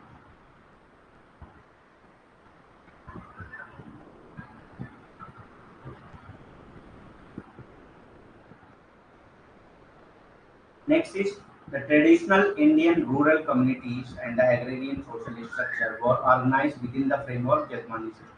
तो ये जो ट्रेडिशनल इंडियन रूरल कम्युनिटीज है या एग्रेरियन सोशल स्ट्रक्चर है, ये जजमानी सिस्टम के अंडर ही ऑर्गेनाइज होते हैं। ये जजमानी सिस्टम के अंडर ही ऑर्गेनाइज होते हैं। हम लोग कल जो है इसको जजमानी सिस्टम को पढ़ेंगे क्या होता है, लेकिन मैं थोड़ा सा एक बता दे रहा हूँ। तो इसमें क्या होता है, कुछ कास्ट होती हैं जो जजमान होती हैं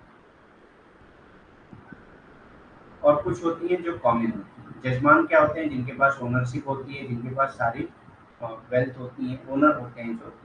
ठीक, वो इनसे सर्विसेज लेते हैं कॉमन से। दूसरी कास्ट जो होती है वो इनको सर्विसेज देती है और उसके बदले में वो कुछ गुड्स या पैसे वगैरह जो भी देते हैं। ठीक है, बार्टर सिस्टम होता है तो उसमें गुड्स ही देते हैं। ठीक, तो इसी को जजमानी सिस्टम कहा जाता है। तो एग्रेरियन सोशल स्ट्रक्चर जो है वो जजमानी सिस्टम में ही बेस्ड था। पारंपरिक भारतीय ग्रामीण समुदाय और कृषि सामाजिक संरचनाओं को जजमानी प्रणाली के ढांचे के भीतर ही संगठित किया गया।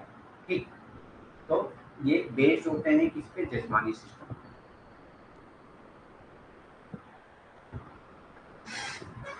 दृष्टि नेटवर्क इशू आपका होगा, इधर तो नहीं है और किसी का तो नेटवर्क इशू नहीं है, तो आपका है, आप देख सकते हैं, थोड़ा सा देख लीजिए, सही करने की कोशिश करिए अगर हो जाए। However, those who participated in this system of reciprocal exchange did not do so on equal footing। मतलब जो भी इस पे पार्टिसिपेट करते हैं और reciprocal exchange this exchange did not do so on equal footing, मतलब ऐसा नहीं है कि सारे फ्रेमवर्क जो है वो जजमानी सिस्टम पे ही बेस्ड होते हैं। बहुत सारे फ्रेमवर्क हो सकता है जजमानी सिस्टम पे बेस्ड ना हो। ठीक, हालांकि जिन लोगों से पारंपरिक आदान प्रदान की इस प्रणाली में भाग लिया उन्होंने समान स्तर पर ऐसा नहीं किया। रेसिप्रोकल एक्सचेंज होता है तो एक तो चीज ये हो गई कि सारे स्ट्रक्चर जो है वो जजमान पे बेस्ड नहीं हो सकते हैं। दूसरी चीज ये है कि हो सकता है जजमान को अलग इक्वलिटी दी जाती हो और कॉमन को अलग दी जाती हो, और ये होता भी है। ठीक है, आप जो एक्सचेंज में दे रहे हैं वो जरूरी नहीं कि उसके इक्वल हो। ठीक है, बहुत सारे काम करा कर आप सामने क्या दे रहे हैं, रोटी और चावल दे रहे हैं उसको खाने के लिए, ये सब चीजें क्या है, जरूरी नहीं है कि वो इक्वली के बेसिस इक्वल फुटिंग पे हो रहा है।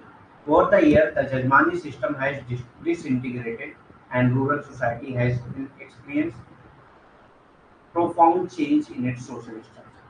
कुछ सालों के बाद जो है जजमानी सिस्टम जब खत्म होने लगा, डिसइंटीग्रेट होने लगा, तो रूरल सोसाइटी में या रूरल स्ट्रक्चर में बहुत सारे चेंजेस आए।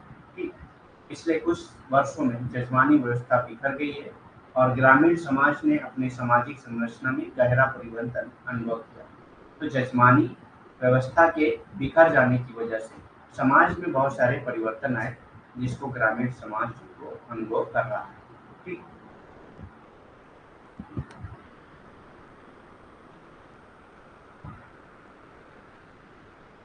agrarian structure depend upon the land holding amount of land a person hold।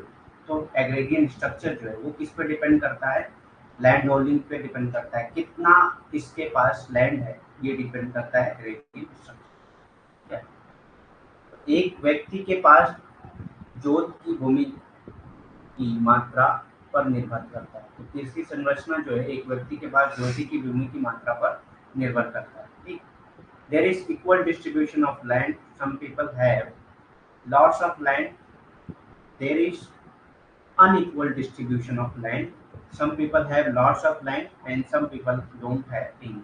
ठीक, तो अनइक्वल डिस्ट्रीब्यूशन ऑफ लैंड है एग्रीगेशन स्ट्रक्चर में। किसी के पास बहुत ज्यादा लैंड है, किसी के पास थोड़ा है और किसी के पास कुछ भी नहीं। ठीक, भूमि का अ, असमान वितरण है। कुछ लोगों के पास बहुत अधिक भूमि है और कुछ लोगों के पास नहीं। ठीक, कुछ लोगों के पास बहुत अधिक भूमि है और कुछ के पास नहीं। तो असमान वितरण हुआ है भूमि का। The agriculture structure is how the land holding have been distributed among the people. अब लोगों के बीच में लैंड होल्डिंग जो है वो कैसे डिस्ट्रीब्यूट हुई, ये एग्रीकल्चर पर डिपेंड, एग्रीकल्चरल स्ट्रक्चर इस पर डिपेंड करता है। एक कृषि संरचना ये है कि कैसे लोगों के बीच भूमि का वितरण किया गया है। अब आता है types of land holding. Types of land holding, land holding के क्या क्या टाइप्स हैं? ठीक, भूमि जोत के प्रकार, मतलब अगर कोई लैंड होल्ड कर रहा है तो कैसे कैसे होता है। तो सबसे पहला होता है लार्ज लैंडर्स, जिनके पास बहुत ज्यादा जमीनें होती हैं उनको लार्ज लैंडर्स कहा जाता है। Own large amount of land earlier known as zamindar, जिनके पास बहुत ज़्यादा ज़मीनें होती हैं पहले इनको जमींदार कहा जाता था। ठीक, पास बहुत ज़्यादा ज़मीनें होती हैं वो लार्ज लैंडर्स होते हैं और इनको पहले जमींदार कहा जाता है। बड़े जमींदार बड़ी मात्रा में जमीन के मालिक, जिन्हें पहले जमींदार के रूप में जाना जाता था। तो उनके पास बहुत ज़्यादा मात्रा में जमीन होती है, उसको बड़े जमींदार या जमींदार कहा जाता है।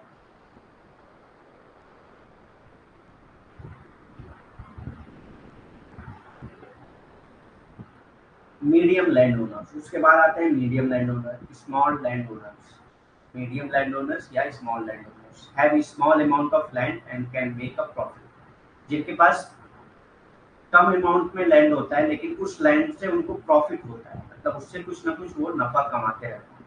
मध्यम भूस्वामी, छोटे भूस्वामी, ठीक, भूस्वामी जिनके पास कम भूमि होती है और वे लाभ कमाते हैं और उससे वो लाभ कुछ ना कुछ लाभ होता है उनको।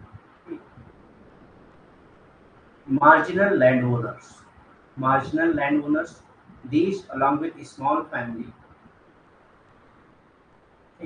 grow just enough for consumption of their family. मतलब इनके पास इतना लैंड होता है कि ये अपनी फैमिली चला सकते हैं, मतलब अपनी फैमिली, उनकी फैमिली में जितना फूड लगता है, जितना खाना लगता है उनकी फैमिली में, उतना उनका प्रोडक्शन हो जाता है। तो उसको कहा जाता है marginal land owners. And do not have enough land to get surplus to sell in the market. मतलब इतना पैदावार इनके लैंड में, मतलब इतना जमीन नहीं होती है कि वो ग्रेन्स को बेच सके, वो अनाज को बेच सके। ठीक है, इतना नहीं होता है उनके पास, सिर्फ इतना होता है कि इनकी फैमिली खा लेती है। तो सीमांत भूस्वामी क्या होते हैं? ये छोटे परिवार के साथ साथ अपने परिवार के उपभोग के लिए पर्याप्त उत्पादन करते हैं और बाजार में बेचने के लिए अधिशेष प्राप्त करते हैं, करने के लिए पर्याप्त भूमि नहीं होती। तो इनके पास बाजार में बेचने के लिए अधिशेष प्राप्त करने के लिए पर्याप्त भूमि नहीं होती। ठीक, उसके बाद आता है landless land owner. Landless land owner मतलब जिनके पास लैंड नहीं होता है। Have no land of their own, work for others मतलब दूसरे के लिए ये काम करते हैं और उनके पास कोई लैंड नहीं होता। भूमिहीन जमींदार, जिनके पास अपनी जमीन नहीं होती, वो दूसरे के लिए काम करते हैं। टेनेंट्स का होता है take land on rent and give the land owner a share of the profit. Tenants क्या होते हैं, वो रेंट पे ले लेते हैं लैंड को लैंड ओनर से और फिर कुछ प्रॉफिट जो है उसका कुछ शेयर उनको देते हैं, चाहे वो 50%, 30%, 25% जो भी होता है वो फिक्स हो जाता है और उसी पे वो लोग देते हैं। उसको काश्तकार कहा जाता है। किराए पर जमीन लें और जमीन मालिक को लाभ का हिस्सा देते हैं। ठीक? तो ये टेनेंट्स कहलाते हैं, जो किराए पे जमीन लेते हैं और जो लैंड ओनर है उसको प्रॉफिट का कुछ शेयर देते हैं। ये एग्रेरियन सोशल स्ट्रक्चर था।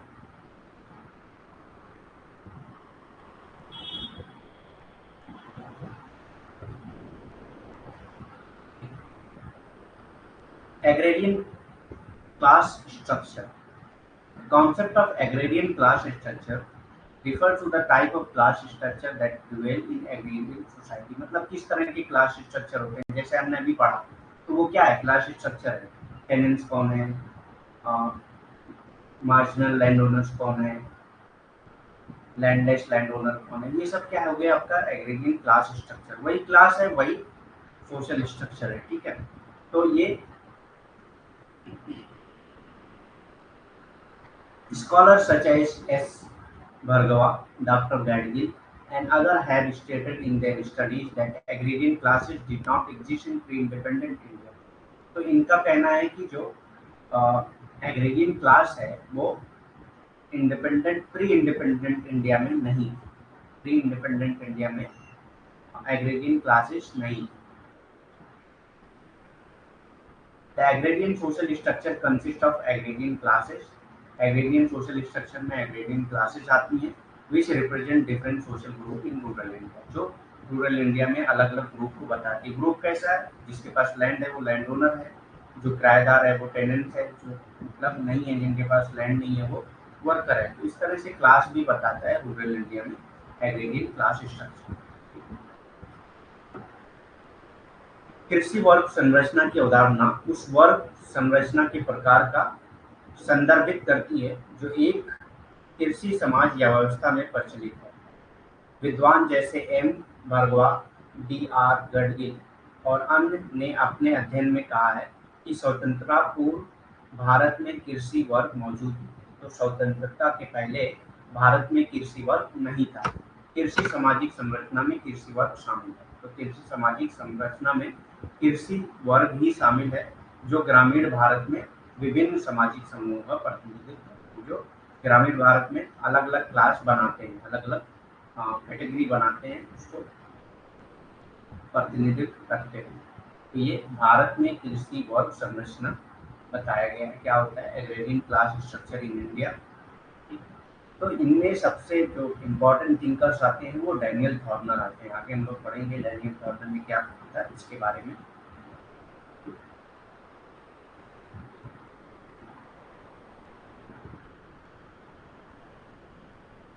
Daniel Thorner has suggested that one could divide the agrarian population of India into different class।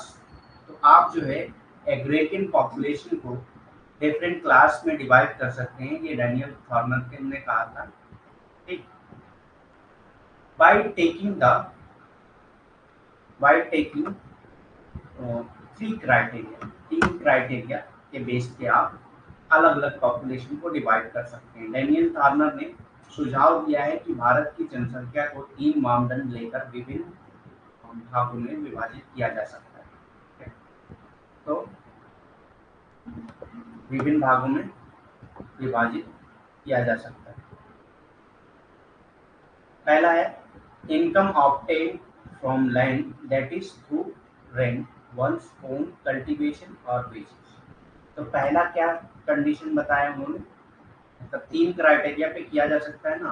तो पहला क्या है इनकम ऑब्टेन फ्रॉम, जो इनकम आपको मिल रही है लैंड से, उस बेस पे किया जा सकता है किसके पास कितना इनकम है, दैट इज थ्रू रेंट, चाहे वो रेंट से आ रहा हो, चाहे वो खुद कल्टीवेट कर रहा हो या वेजेस से आ रहा हो। ठीक, इस बेसिस पे जो इनकम आ रही है, इनकम बेस पे आप कर सकते हैं डिवाइड। दूसरा क्या है, the nature of right, that is ownership right. Nature of right मतलब आपका लैंड पे क्या राइट है, ओनरशिप है, टेंडेंसी है, tendency right, share cropping right और नो राइट एट ऑल, चाहे कोई राइट नहीं है। तो इस बेस पे राइट, नेचर ऑफ राइट के बेस पे भी आप कर सकते हैं। और थर्ड क्या है, the extent of field work actually perform, that is doing no work at all, doing partial work. अब एक्सटेंट ऑफ फील्ड वर्क, कोई कुछ भी नहीं कर रहा है, कोई थोड़ा बहुत कर रहा है और कोई पूरा काम कर रहा है, and doing work for other, और कोई दूसरे के लिए काम करता है वेस्ट के लिए। इस तीन बेसिस पे आप रूरल पॉपुलेशन को डिवाइड कर सकते हैं। ठीक, तो पहला क्या है, भूमि से प्राप्त आय जो किराए के माध्यम से, स्वयं की खेती या मजदूर के माध्यम से होती है। तो जो आय है उस बेसिस पे आप कर सकते हैं, सिंपल यही है कि आय के बेसिस पे आप विभाजित कर सकते हैं पॉपुलेशन को।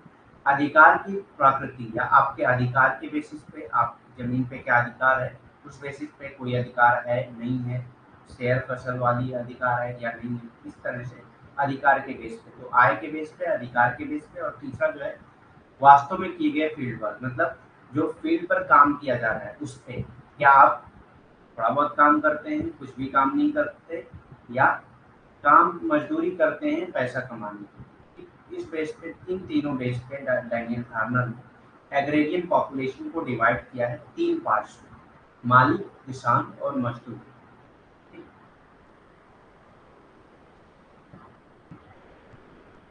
The three agrarian class which Daniel Thorner spoke of, मालिक, ठीक, तो मालिक, किसान और मजदूर, ये तीन पार्ट्स हैं डैनियल थार्नर के, जो तीन क्लासेस उन्होंने बताए थे। ठीक, मालिक, किसान और मजदूर। देखते हैं मालिक में कौन कौन से आ रहे हैं।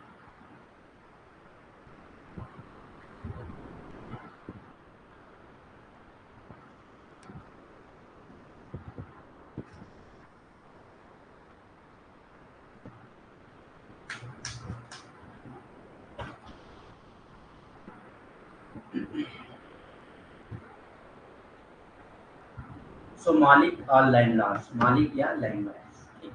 The term malik refers to the big landlords, तो मालिक रिफर्स करता है जो बड़े लैंडलॉर्ड्स होते हैं उनको मालिक कहा जाता है। ठीक है, एंड कंसिडरेबली रिच लैंडलॉर्ड्स को कॉन्स्टिट्यूट, और जो रिच लैंडलॉर्ड होते हैं उनको मालिक कहा जाता है, जिनके पास relatively affluent class in the village setup, तो वो सबसे ज़्यादा ऊंची क्लास होती है रिलीजियस सेटअप में, whose income is derived primarily from property right in the soil and whose common interest is to keep the level of rent up while keeping the wage level down। तो ये क्या करते हैं, जो मालिक होते हैं उनकी ओनरशिप होती है लैंड पे, और ये क्या करते हैं, रेंट को फिक्स करते हैं, और ये हमेशा रेंट को बढ़ाते रहते हैं और वेजेस को, यानी कि मजदूरी को घटाते रहते हैं। इस तरह से इनके पास पैसे आते रहते हैं। ठीक है, इसी को मालिक कहा जाता है। They collect rent from tenants, ये जो किराएदार होते हैं उनसे रेंट कलेक्ट करते हैं, सब टेनेंट्स या शेयर क्रॉपर, जो भी लोग होते हैं इनके अंदर उनसे ये लोग रेंट कलेक्ट करते हैं, या शेयर क्रॉपर होते हैं तो उनसे परसेंटेज कलेक्ट करते हैं,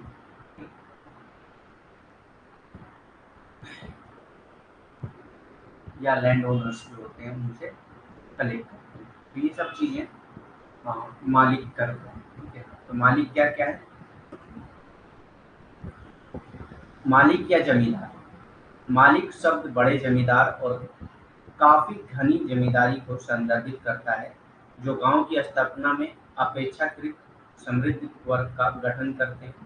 जो सबसे समृद्ध वर्ग होते हैं उसी का गठन करते हैं। ये मालिक जो होते हैं वो सबसे समृद्ध वर्ग होते हैं समाज में, जो ग्रामीण समाज होता है, जिनकी आय मुख्य रूप से मिट्टी में संपत्ति के अधिकार से प्राप्त होती है। जो भी सॉइल में जो भी चीज़ें पैदावार होती हैं उसी के बेस पे उनको उनकी आय निर्भर करती है, और जिनका सामान्य हित मजदूरी स्तर को नीचे रखते हुए किराए के स्तर को ऊपर रखना होता है। जिनका सामान्य हित क्या है, इस पे होता है मजदूरी के स्तर को नीचे रखना और किराया बढ़ाते जाना। ठीक, उप किराएदारों और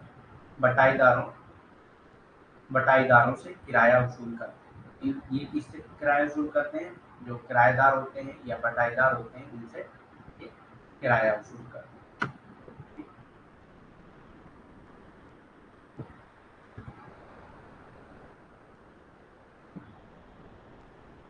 दे could further be divided into two categories. तो मालिक को भी दो कैटेगरीज में डिवाइड किया जा सकता है, एक एब्सेंटी लैंडलॉर्ड्स और big landlords, the rich resident landlord.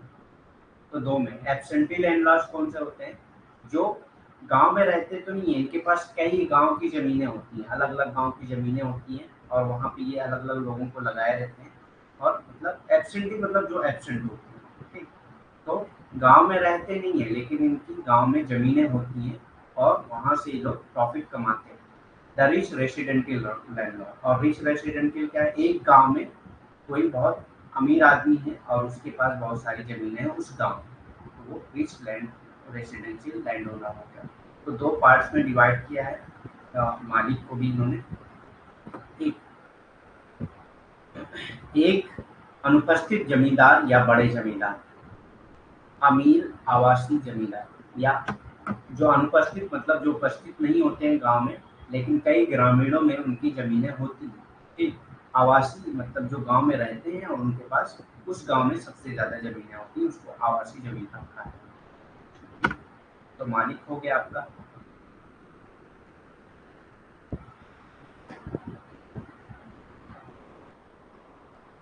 Next is kisan और working peasants. The term kisan refers to the working peasant, मतलब जो लोग काम करते हैं उसको किसान कहा जाता है, ठीक। They own small parts of land and work mostly with their own labor and that of their family members, ठीक। तो ये छोटे मतलब इस लैंड ओनर होते हैं, इनके पास कम जमीनें होती हैं और ये या तो खुद काम करते हैं या इनकी फैमिली मेंबर जो है वो काम करते हैं उस जमीन पे, तो उसको किसान कहा जाता है, ठीक।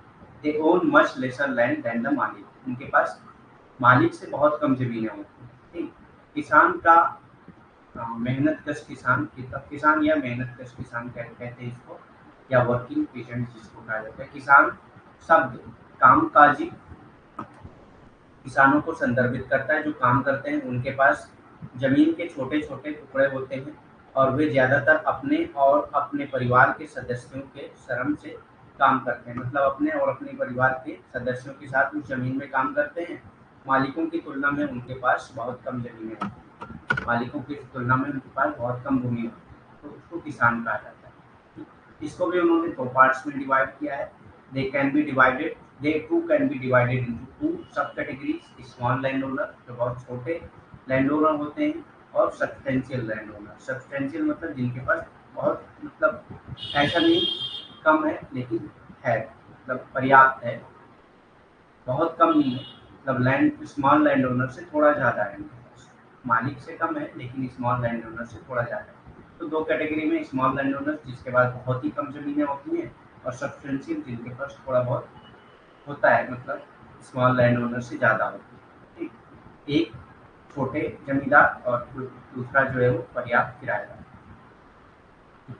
पर्याप्त किराएदार मतलब जो किराए पे लेकर जमीनों में काम करते हैं, और स्मॉल लैंड ओनर्स जो जिनके पास जमीन है लेकिन वो किराया नहीं देते हैं, मतलब उनके पास खुद जमीन की ओनरशिप है, लैंड ओनर्स होते हैं, ठीक है। और सब्सटेंशियल टेनेंट मतलब जो किराया देकर जमीन को लेते हैं, और किराया देकर ले रहे हैं तो बहुत ज़्यादा ज़मीनें भी ले सकते हैं और कम ज़मीनें भी ले सकते हैं, अपने हिसाब से वो लोग लेते हैं। तो किसान को दो पार्ट्स में डिवाइड किया गया।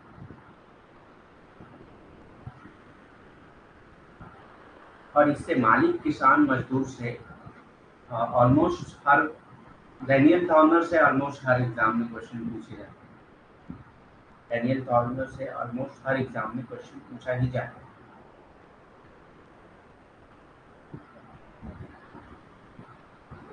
मजदूर और लेबरर्स। थर्ड क्या है? मजदूर और labourers. The term mazdoor refers to the rural context refers in the rural context to the landless villagers who work as laborers on a wage basis। तो मजदूर किसको कहते हैं? जो वेज बेसिस पे काम करते हैं गांव में, उनको मजदूर कहा जाता है। They obtain their livelihood primarily from working on other people's land. जो अपना लाइवलीहुड, अपना मतलब अपनी कमाई किससे करते हैं? दूसरों के लैंड पे काम करते, दूसरों के लैंड पे काम करके अपनी कमाई करते हैं, ठीक। तो उनको मजदूर कहा जाता है। मजदूर शब्द ग्रामीण में भूमिहीन ग्रामीण को संदर्भित करता है, मतलब जिनके पास जमीनें नहीं होती हैं, जो मजदूर के आधार पर मजदूरी के आधार पर मजदूरों के रूप में काम करते हैं, ठीक। वे मुख्य रूप से अन्य लोगों की भूमि पर काम करते हैं, ये अन्य लोगों की भूमि पर काम करते हैं और उसी से अपनी मजदूरी कमाते हैं, ठीक। और उसी से अपनी आजीविका कमाते हैं, ठीक। मजदूरों के वर्ग में शामिल हो सकते हैं। तो अब जो है इनको भी तीन पार्ट्स में डिवाइड किया है मजदूर को, ठीक है। द क्लास ऑफ मजदूर में consist of poor tenants. Poor tenants मतलब जो गरीब किराएदार होते हैं, ठीक। गरीब किराएदार मतलब छोटे किराएदार, मतलब बहुत कम जमीनें लेकर उसमें काम कर रहे हैं, तो वो गरीब किराएदार होते हैं। शेयर क्रॉपर, बटाईदार। बटाईदार क्या होते हैं? जो शेयर क्रॉपर होते हैं, मतलब वो जमीनें तो ले लेते हैं किराए पे, लेकिन वो क्या करते हैं, उस जमीन का किराया नहीं देते हैं, बल्कि जमीन लेकर वो क्या करते हैं, उस जमीन में जो पैदावार होती है, जो प्रॉफिट होता है, उसका कुछ परसेंट जो है वो लैंड ओनर को देते हैं, तो उसको बटाईदार कहा जाता है। लैंडलेस लेबरर किसको कहते हैं? लैंडलेस लेबरर्स वो होते हैं जो भूमिहीन मजदूर होते हैं, जिनके पास जमीनें नहीं होती हैं और वो दूसरे की जमीन पे काम करते हैं। तो बटाईदार का एक एग्जांपल ऐसा हो सकता है कि मतलब गांव वगैरह में जो जो लोग अपनी जमीन पर काम नहीं करना चाहते, वो दूसरे को दे देते हैं और उसका 50% तय हो जाता है कि 50 जो भी पैदावार होगी उसका 50% आप लेंगे, 50% आपको देंगे। ये बटाईदार होता है, 50-50% डिवाइड होता है। तो मतलब जरूरी नहीं कि 50-50% हो, परसेंटेज तय हो जाते हैं और उसी के बेस पर काम होता है।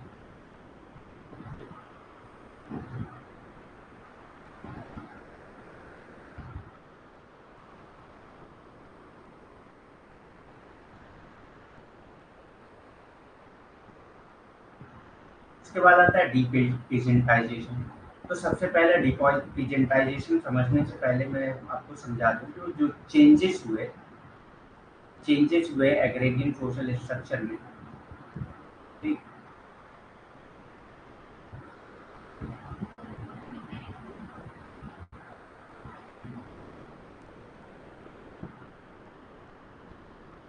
एग्रेरियन सोशल स्ट्रक्चर में जो भी चेंजेस हुए, चाहे अर्बनाइजेशन की वजह से, मॉडर्नाइजेशन की वजह से या ग्लोबलाइजेशन की वजह से जो भी चेंजेस हुए, उन सब का एक असर हुआ रूरल इकोनॉमी पे भी, ठीक। तो क्या असर हुआ वो हम लोग पढ़ेंगे। तो सबसे पहला जो हुआ वो डिपेजेंटाइजेशन हुआ। डिपेजेंटाइजेशन क्या है? Depeasantization is seen as an specific form of disorganization, deagrarianization, deagrarianization, in which peasants lose their economic capacity, social coherence, and demographic shrink in size। तो जिसमें पेशेंट यानी कि जो किसान है वो अपना इकोनॉमिक कैपेसिटी, उनकी जो इकोनॉमिक कैपेसिटी थी वो खत्म होने लगती है धीरे धीरे। सोशल कोहेरेंस मतलब उनकी जो अपनी पकड़ थी वो भी खत्म होने लगती है। And demographically shrink in size, और धीरे धीरे जो है ये पीजेंट जो है वो साइज में कम होते जाते हैं। मतलब कि जैसे अब बहुत कम लोग किसानी कर रहे हैं, पहले बहुत ज़्यादा लोग किसानी कर रहे हैं, ठीक। पहले बहुत लोग एग्रीकल्चर वर्क में जुड़े हुए थे, अब धीरे धीरे कम होते जा रहे हैं, तो इसी को डीपेजेंटाइजेशन कहा जाता है, ठीक। जहाँ और पहले बहुत ज़्यादा पैसे थे मतलब एग्रीकल्चर में, अब धीरे धीरे वो चीज़ कम हो रही है। इस तरह से डिपेजेंटाइजेशन होता है, ठीक। डिपेजेंटाइजेशन को निराशाकरण कहते हैं।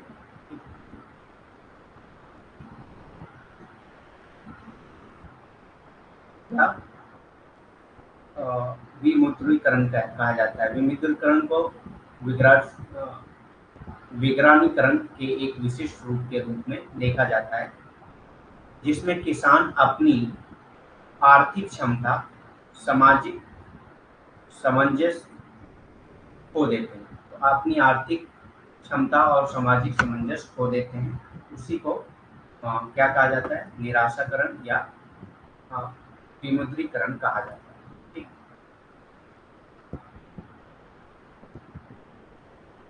तो देखते हैं जनसंख्या के आकार में सिकुड़ जाते हैं और जनसंख्या के आकार में सिकुड़ जाते हैं, मतलब इनकी जनसंख्या कम हो जाती है। जो लैंड ओनर हैं, जो एजेंट्स हैं, उनकी जनसंख्या धीरे धीरे कम हो जाती है, मतलब कि खेती करने वालों की संख्या कम होती जाती है, तो उसी को डिपिजेंटाइजेशन कहा जाता है।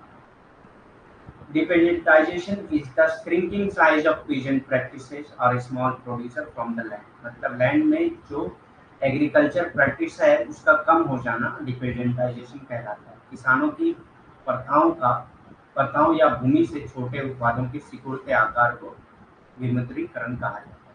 तब धीरे धीरे कम लोग खेती करने लगते हैं, उसी को डिपेजेंटाइजेशन कहा जाता है। इसमें बहुत सारे डिबेट्स हैं, वो हम लोग पढ़ेंगे अगली क्लास में। एग्रेरियन क्लास स्ट्रक्चर में जो डिबेट हुए थे, depeasantization refers to the erosion of agrarian way of life, मतलब erosion of agrarian way of life, agrarian way of जो लाइफ था उसका खत्म होना, मतलब जो एग्रीकल्चर के बेस पे जो लाइफ थी उसका धीरे धीरे खत्म होना डिपेजेंटाइजेशन कहलाता है। That combines subsistence and community agricultural production with an internal social organization based on family labor and villages community settlement। मतलब अब जो पहले जो चीजें थी, एग्रीकल्चर जो प्रोडक्शन हुआ करता था वो किसके बेस पे था, या तो फैमिली लेबर के बेस पे था या विलेज कम्युनिटी सेटलमेंट के बेस पे। विलेज कम्युनिटी सेटलमेंट क्या था, मतलब वही मैंने शेजवानी सिस्टम का एग्जांपल दिया कि आप मतलब हमारे कॉमन है तो हमारी फील्ड में आप काम करेंगे, तो इस तरह से एक विलेज कम्युनिटी सेटलमेंट हुआ करता था जिसके बेस पे एग्रीकल्चर प्रोडक्शन हो रहा था। अब वो धीरे धीरे खत्म हो रहा है, उसी को डिपेजेंटाइजेशन कहा जाता है। विमुद्रीकरण का तात्पर्य कृषि जीवन शैली के क्षरण से है जो परिवार के श्रम और ग्राम समुदाय के बंदोबस्त पर आधारित था। ठीक, तो ग्राम समुदाय या फैमिली के बेस पे या परिवार के बेस पे काम होता था, वो अब धीरे धीरे खत्म हो रहा है, उसी को विमुद्रीकरण कहा जाता है। एक आंतरिक सामाजिक संगठन के साथ निर्वाह और वस्तु कृषि उत्पादन को जोड़,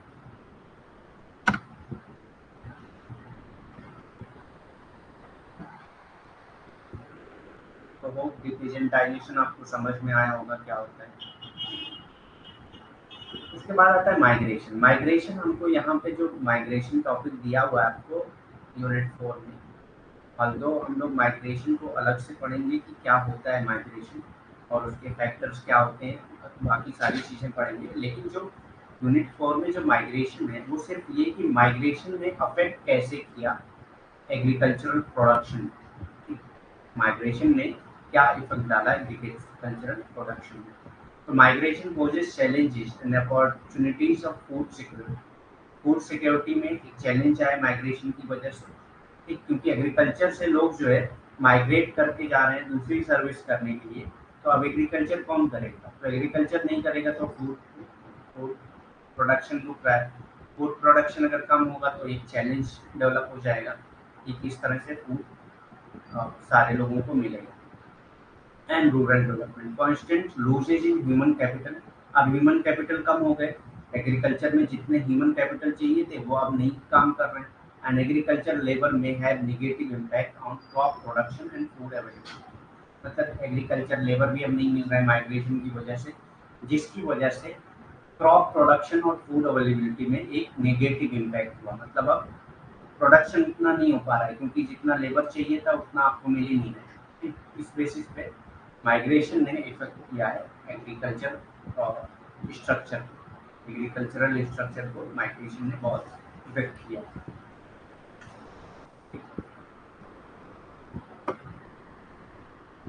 प्रवासन, खाद्य सुरक्षा,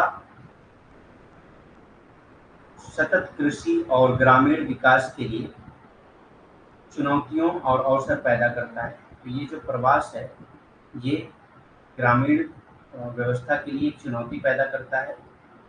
ठीक, उदाहरण के लिए मानव पूंजी और कृषि श्रम में नुकसान का फसल उत्पादन और खाद्य उपलब्धता पर नकारात्मक प्रभाव पड़ता है। मतलब कि चूंकि श्रम के लिए, कृषि श्रम के लिए या मानव पूंजी के लिए, मतलब आदमी चाहिए ना काम करने के लिए, तो आदमी चाहिए काम के लिए करने के लिए, वो वहाँ पे उपलब्ध नहीं थे, तो उसकी वजह से जो फूड है यानी कि खाद्य उपलब्धता है उस पर एक नकारात्मक प्रभाव पड़ा, मतलब एक निगेटिव इम्पैक्ट पड़ा कि मतलब अब चीज़ें उतनी प्रोडक्शन में उतना उत्पादन जो है उतना हो नहीं पा रहा है, ठीक, और चीज़ें उतनी प्रोड्यूस नहीं हो पा रही जितनी चाहिए, तो एक निगेटिव इम्पैक्ट पड़ता है माइग्रेशन की वजह से।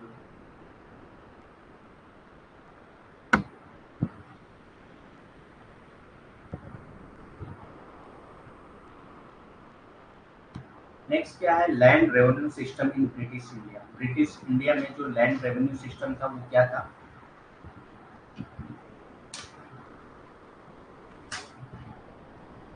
Land revenue system under British क्या है?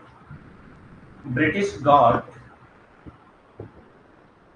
दीवानी rights of Bengal, Bihar and Odisha in 1765। तो ब्रिटिश को दीवानी राइट्स मिला बंगाल, बिहार, उड़ीसा एंड इन 1765 में, ठीक। अंग्रेजों के अधीन भू राजस्व व्यवस्था 1765 में अंग्रेजों को बंगाल, बिहार और उड़ीसा के दीवानी अधिकार दिए गए, ठीक। मतलब वहाँ की जो लैंड ओनरशिप थी वो इनके अंडर आ गई थी। The major aim of British East India Company was to increase their land revenue collection। तो जो मेन एम था, ये जो लैंड से जो कमाई हो रही है उसको बढ़ाना, लैंड रेवेन्यू को इंक्रीज करना, लैंड रेवेन्यू कलेक्शन को इंक्रीज करना, ये मेजर एम था ब्रिटिश का। मतलब कि कैसे ज़्यादा से ज़्यादा पैसा आए लैंड से, जो उनके पास ओनरशिप है लैंड की, उससे कैसे ज़्यादा से ज़्यादा पैसा आए, वो इसका एम था। ब्रिटिश ईस्ट इंडिया कंपनी का प्रमुख उद्देश्य अपने भू राजस्व संग्रह को बढ़ाना था। So its policies were aim to getting maximum income. वैसे ही वो पॉलिसी बनाना शुरू किए कि ज़्यादा से ज़्यादा इनकम मिल सके उनको लैंड से, without caring about it's consequences of cultivators and peasants. उनको मतलब नहीं था कि इससे क्या इफेक्ट पड़ेगा कल्टिवेटर पे या पीजेंट्स पे, क्या असर होगा, इससे मतलब नहीं था, बस उनको कमाई से मतलब। इसलिए इनकी नीतियों का उद्देश्य किसानों और किसानों पर इसके परिणामों की परवाह किए बिना भूमि से अधिकतम आय प्राप्त करना, ठीक है। उनकी परवाह किए बिना आप ज़्यादा से ज़्यादा इनकम प्राप्त करना चाह रहे हो, तो इसी तरह की पॉलिसीज ब्रिटिश इंडिया ने बनाना शुरू की।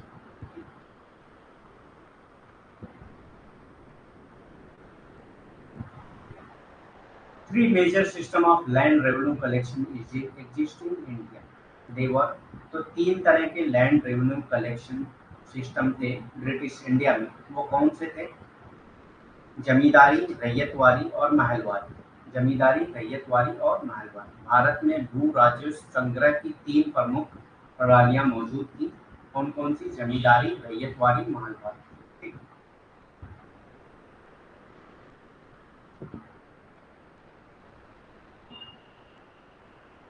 ये हम लोग करेंगे, जमींदारी, रैयतवारी, महलवारी, उसके बाद क्लास खत्म करेंगे। मुश्किल से 10 मिनट लगेंगे, पौने 2 घंटे की क्लास होगी, और हम लोग मतलब पौने 2 घंटे 2 घंटे इस तरह की अब क्लासेस करेंगे। उसकी वजह है कि अब टाइम नहीं हम लोगों के पास, और 15 मई तक हमको सिलेबस कंप्लीट करना है। तो zamindari system was introduced by Lord Cornwallis in 1793। ये क्वेश्चन पूछा जाता है आपसे, तो किसने इंट्रोड्यूस किया, ठीक है। कई बार एनटीए ने ये क्वेश्चन पूछा है। To permanent settlement act. Zamindari system किसके थ्रू हुआ था? परमानेंट सेटलमेंट एक्ट की वजह से, बेस पे, ठीक। तो ये आपको याद रखना है कि किस एक्ट पे हुआ था और किसने किया था। तो zamindari system was introduced by Cornwallis in 1793 through permanent settlement act. 1793 में अस्थायी बंदोबस्त अधिनियम के माध्यम से जमींदारी प्रणाली को कॉर्नवालिस द्वारा पेश किया गया। It was introduced in province of Bengal, Bihar, Orissa and Varanasi. तो ये आपको पता होना चाहिए कि कहाँ कहाँ पे ये इंट्रोड्यूस हुआ था। तो ये बंगाल में हुआ था, बिहार, उड़ीसा एंड वाराणसी। इन सब प्रोविंस में ये इंट्रोड्यूस हुआ था। ठीक, इसे बंगाल, बिहार, उड़ीसा और वाराणसी के प्रांतों में पेश किया गया। ठीक, तो 2 पॉइंट्स ये हो गए। Also known as permanent settlement system, zamindari system को परमानेंट सेटलमेंट सिस्टम भी कहा जाता है। जमींदारी सिस्टम को परमानेंट सेटलमेंट सिस्टम भी कहा जाता है, जहाँ पे जमींदार होते थे और जमींदार जो है वो रेवेन्यू कलेक्ट कर कर ब्रिटिश को देते थे। जमींदार होते थे, जमींदार बना दिया जाता था किसी एक को। ठीक, जमींदार बनाने के बाद और वही जमींदार जो है वो उससे जो रेवेन्यू होता था, जो भी फायदा होता था, उसको कलेक्ट करके ब्रिटिश को देता था।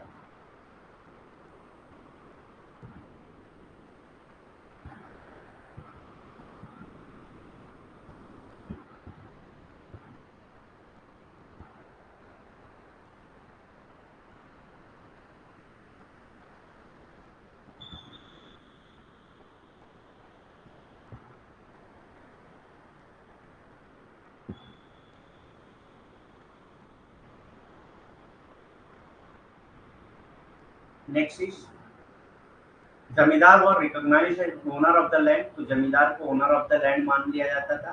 ठीक, ब्रिटिश के जरिए zamindar were given the right to collect the rent from the peasants, तो जमींदार ही क्या करते थे, रेंट कलेक्ट करते थे पीजेंट से। ठीक, the realised amount would be divided into 11 parts, और जो भी जमा होता था उसको 11 पार्ट्स में डिवाइड किया जाता था। जो भी कलेक्ट होता था रेवेन्यू, उसको 11 पार्ट्स में डिवाइड किया जाता था। जमींदार को भूमि के मालिक के रूप में मान्यता दी गई थी और वो जो है किसानों से लगन वसूल करते थे, लगान वसूल करने का अधिकार दिया गया था उनको।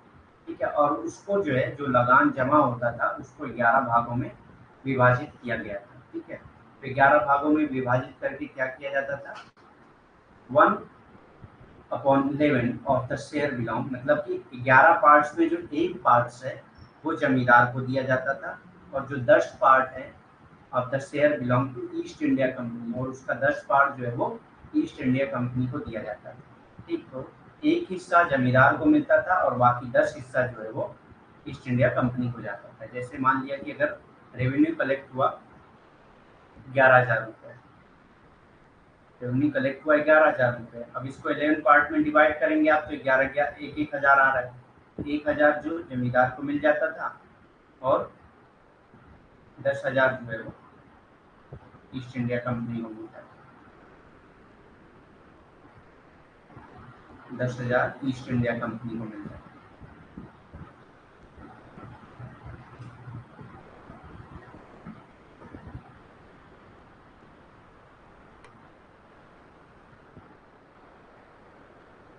इसमें क्या होता था कि जो जमींदार हैं वो ज़्यादा से ज़्यादा लगान लगाने की कोशिश करते थे। उसकी वजह क्या थी कि जितना ज़्यादा ये लगान लगाएंगे उतना ज़्यादा उनका फायदा होगा।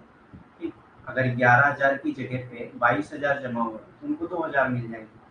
इस तरह से जमींदार भी एक्सप्लॉइट करते थे जो पीजेंट्स होते थे उनको।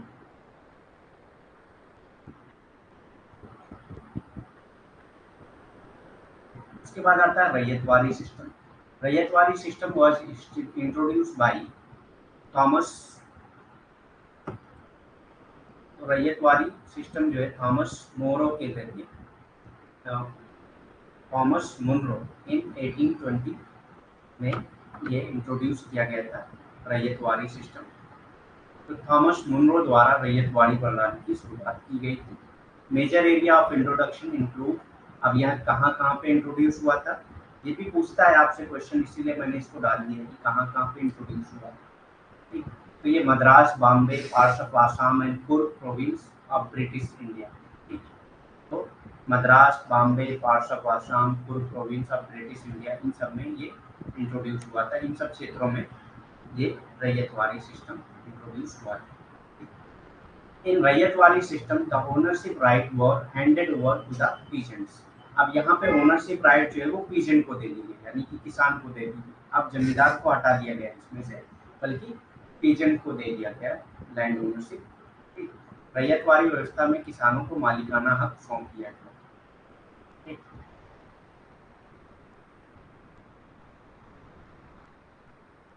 British government collected tax directly from the peasant. अब ये जो है, जो 2000 उनको देना भी पड़ रहा था, जो एक एक पार्ट देना भी पड़ रहा था, अब वो भी नहीं दे रहे। ठीक, यही था। हमने पहले ही पढ़ा कि मोटिव जो इनका था कि ज़्यादा से ज़्यादा प्रॉफिट कमाना था। तो अब इन्होंने क्या किया कि जमींदार को क्यों दे भाई, हम डायरेक्ट कलेक्ट कर सकते हैं लगान। तो डायरेक्ट कलेक्ट करेंगे तो हमारा जो एक 11 पार्ट्स में एक पार्ट जा रहा है वो भी बचेगा। तो इसमें क्या है, इन्होंने क्या किया, पीजेंट्स को ही मालिक बना दिया और ये डायरेक्ट जो है टैक्स कलेक्ट करने लगे पीजेंट से। ठीक? ब्रिटिश सरकार सीधे किसानों से कर वसूल करती।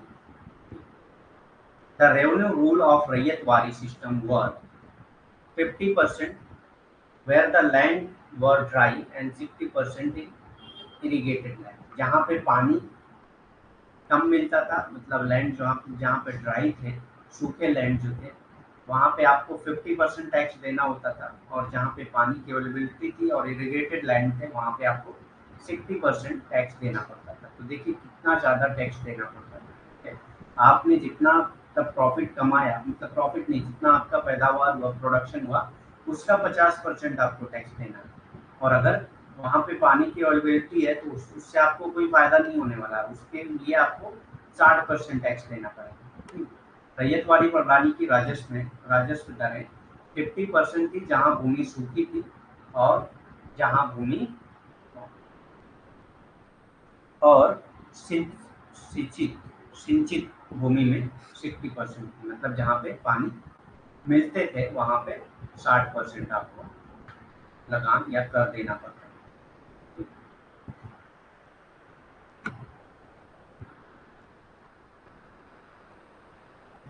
Next is Mahalwari system. Mahalwari system was introduced in 1833 by Bendick. William Bentinck ने महालवारी सिस्टम को 1833 में इंट्रोड्यूस किया। It was introduced in central province north west frontier. Central province यानी कि north west frontier, Agra, Punjab, Gangetic valley etcetera of British India, इन सब में ये इंट्रोड्यूस किया गया था। तो भारत के मध्य प्रांत,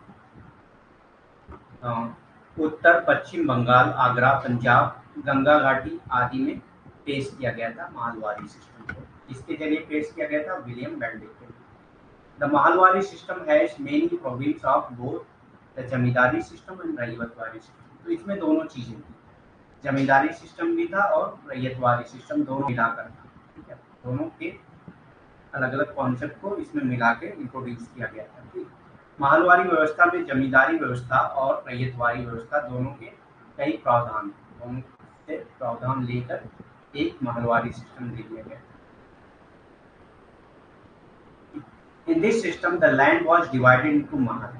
तो लैंड को महल में डिवाइड कर दिया गया कि मतलब इतने एकड़ लैंड का एक महल होगा, और इतने, मतलब मान लेते हैं कि 100 एकड़ लैंड का एक महल होगा। तो ऐसे ऐसे पूरे लैंड को डिवाइड किया गया था अलग अलग महल। इस प्रणाली में भूमि को महलों में विभाजित किया गया था।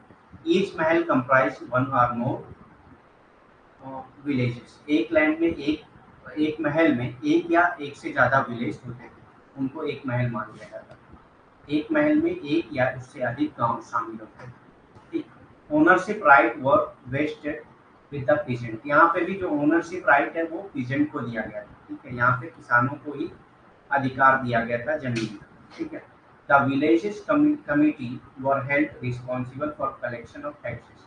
अब कमेटी बना दी गई थी, और वो कमेटी जो है जिम्मेदार थी कि वो टैक्स को कलेक्ट करके ईस्ट इंडिया कंपनी को दे। ठीक है, करों के संग्रह के लिए ग्राम समिति को उत्तरदायी ठहराया गया। ठीक, मतलब वही लोग जमा करके और ब्रिटिश इंडिया का वो चीज देंगे। ठीक है, तो ये था महलवारी सिस्टम।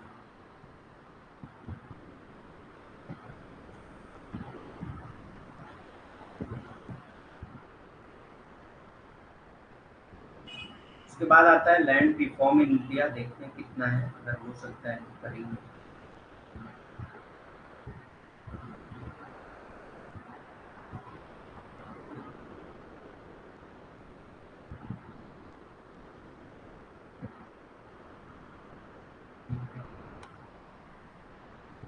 अभी कैपेसिटी है और पढ़ने की 15 मिनट, अगर हो तो बताएं। हेलो। अगर कैपेसिटी हो 15 मिनट और पढ़ने की तो मैं पढ़ाऊँ, नहीं तो फिर यहीं पे ख़त्म करते हैं हम लोग। बस बताइए जल्दी आप लोग। ये ब्रिटिश इंडिया का हो गया, हम लोग अब मतलब इंडिपेंडेंट इंडिया का पढ़ेंगे, लैंड रिफॉर्म के बारे में। तो अगर कैपेसिटी हो तो बताइए, नहीं तो कल पढ़ लेंगे।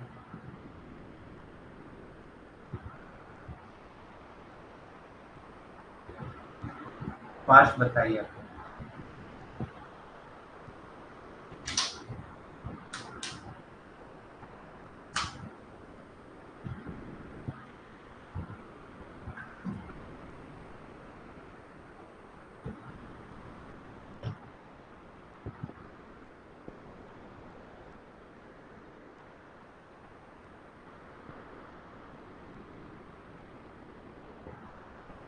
ठीक है, चलिए बस यहीं पे ख़त्म करते हैं। लैंड रिफॉर्म इन इंडिया हम लोग करते हैं। ठीक है, थैंक यू। और कोई क्वेश्चन अगर आपको पूछना है तो पूछ सकते हैं।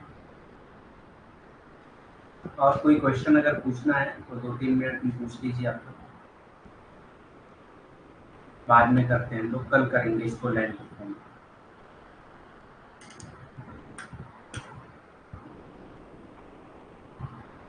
हाँ, सृष्टि ने पूछा था कि कौन से मतलब चैप्टर्स बहुत इंपॉर्टेंट हैं। मैंने बहुत पहले ही बताया कि यूनिट फर्स्ट आपको बहुत ही अच्छे से करना है, वो बहुत इंपॉर्टेंट है। 45 to 50% क्वेश्चन जो है वो उसी से आते हैं, फर्स्ट यूनिट से ही आते हैं। ठीक? तो सबसे इम्पोर्टेंट फर्स्ट यूनिट है, वो आपको पूरी अच्छे तरीके से करना है। और कोई क्वेश्चन किसी का है?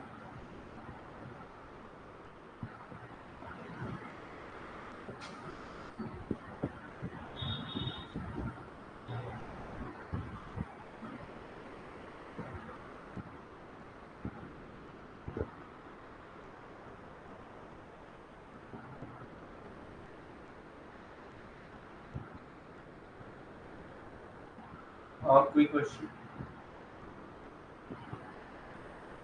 नहीं? ओके, ठीक है, थैंक यू।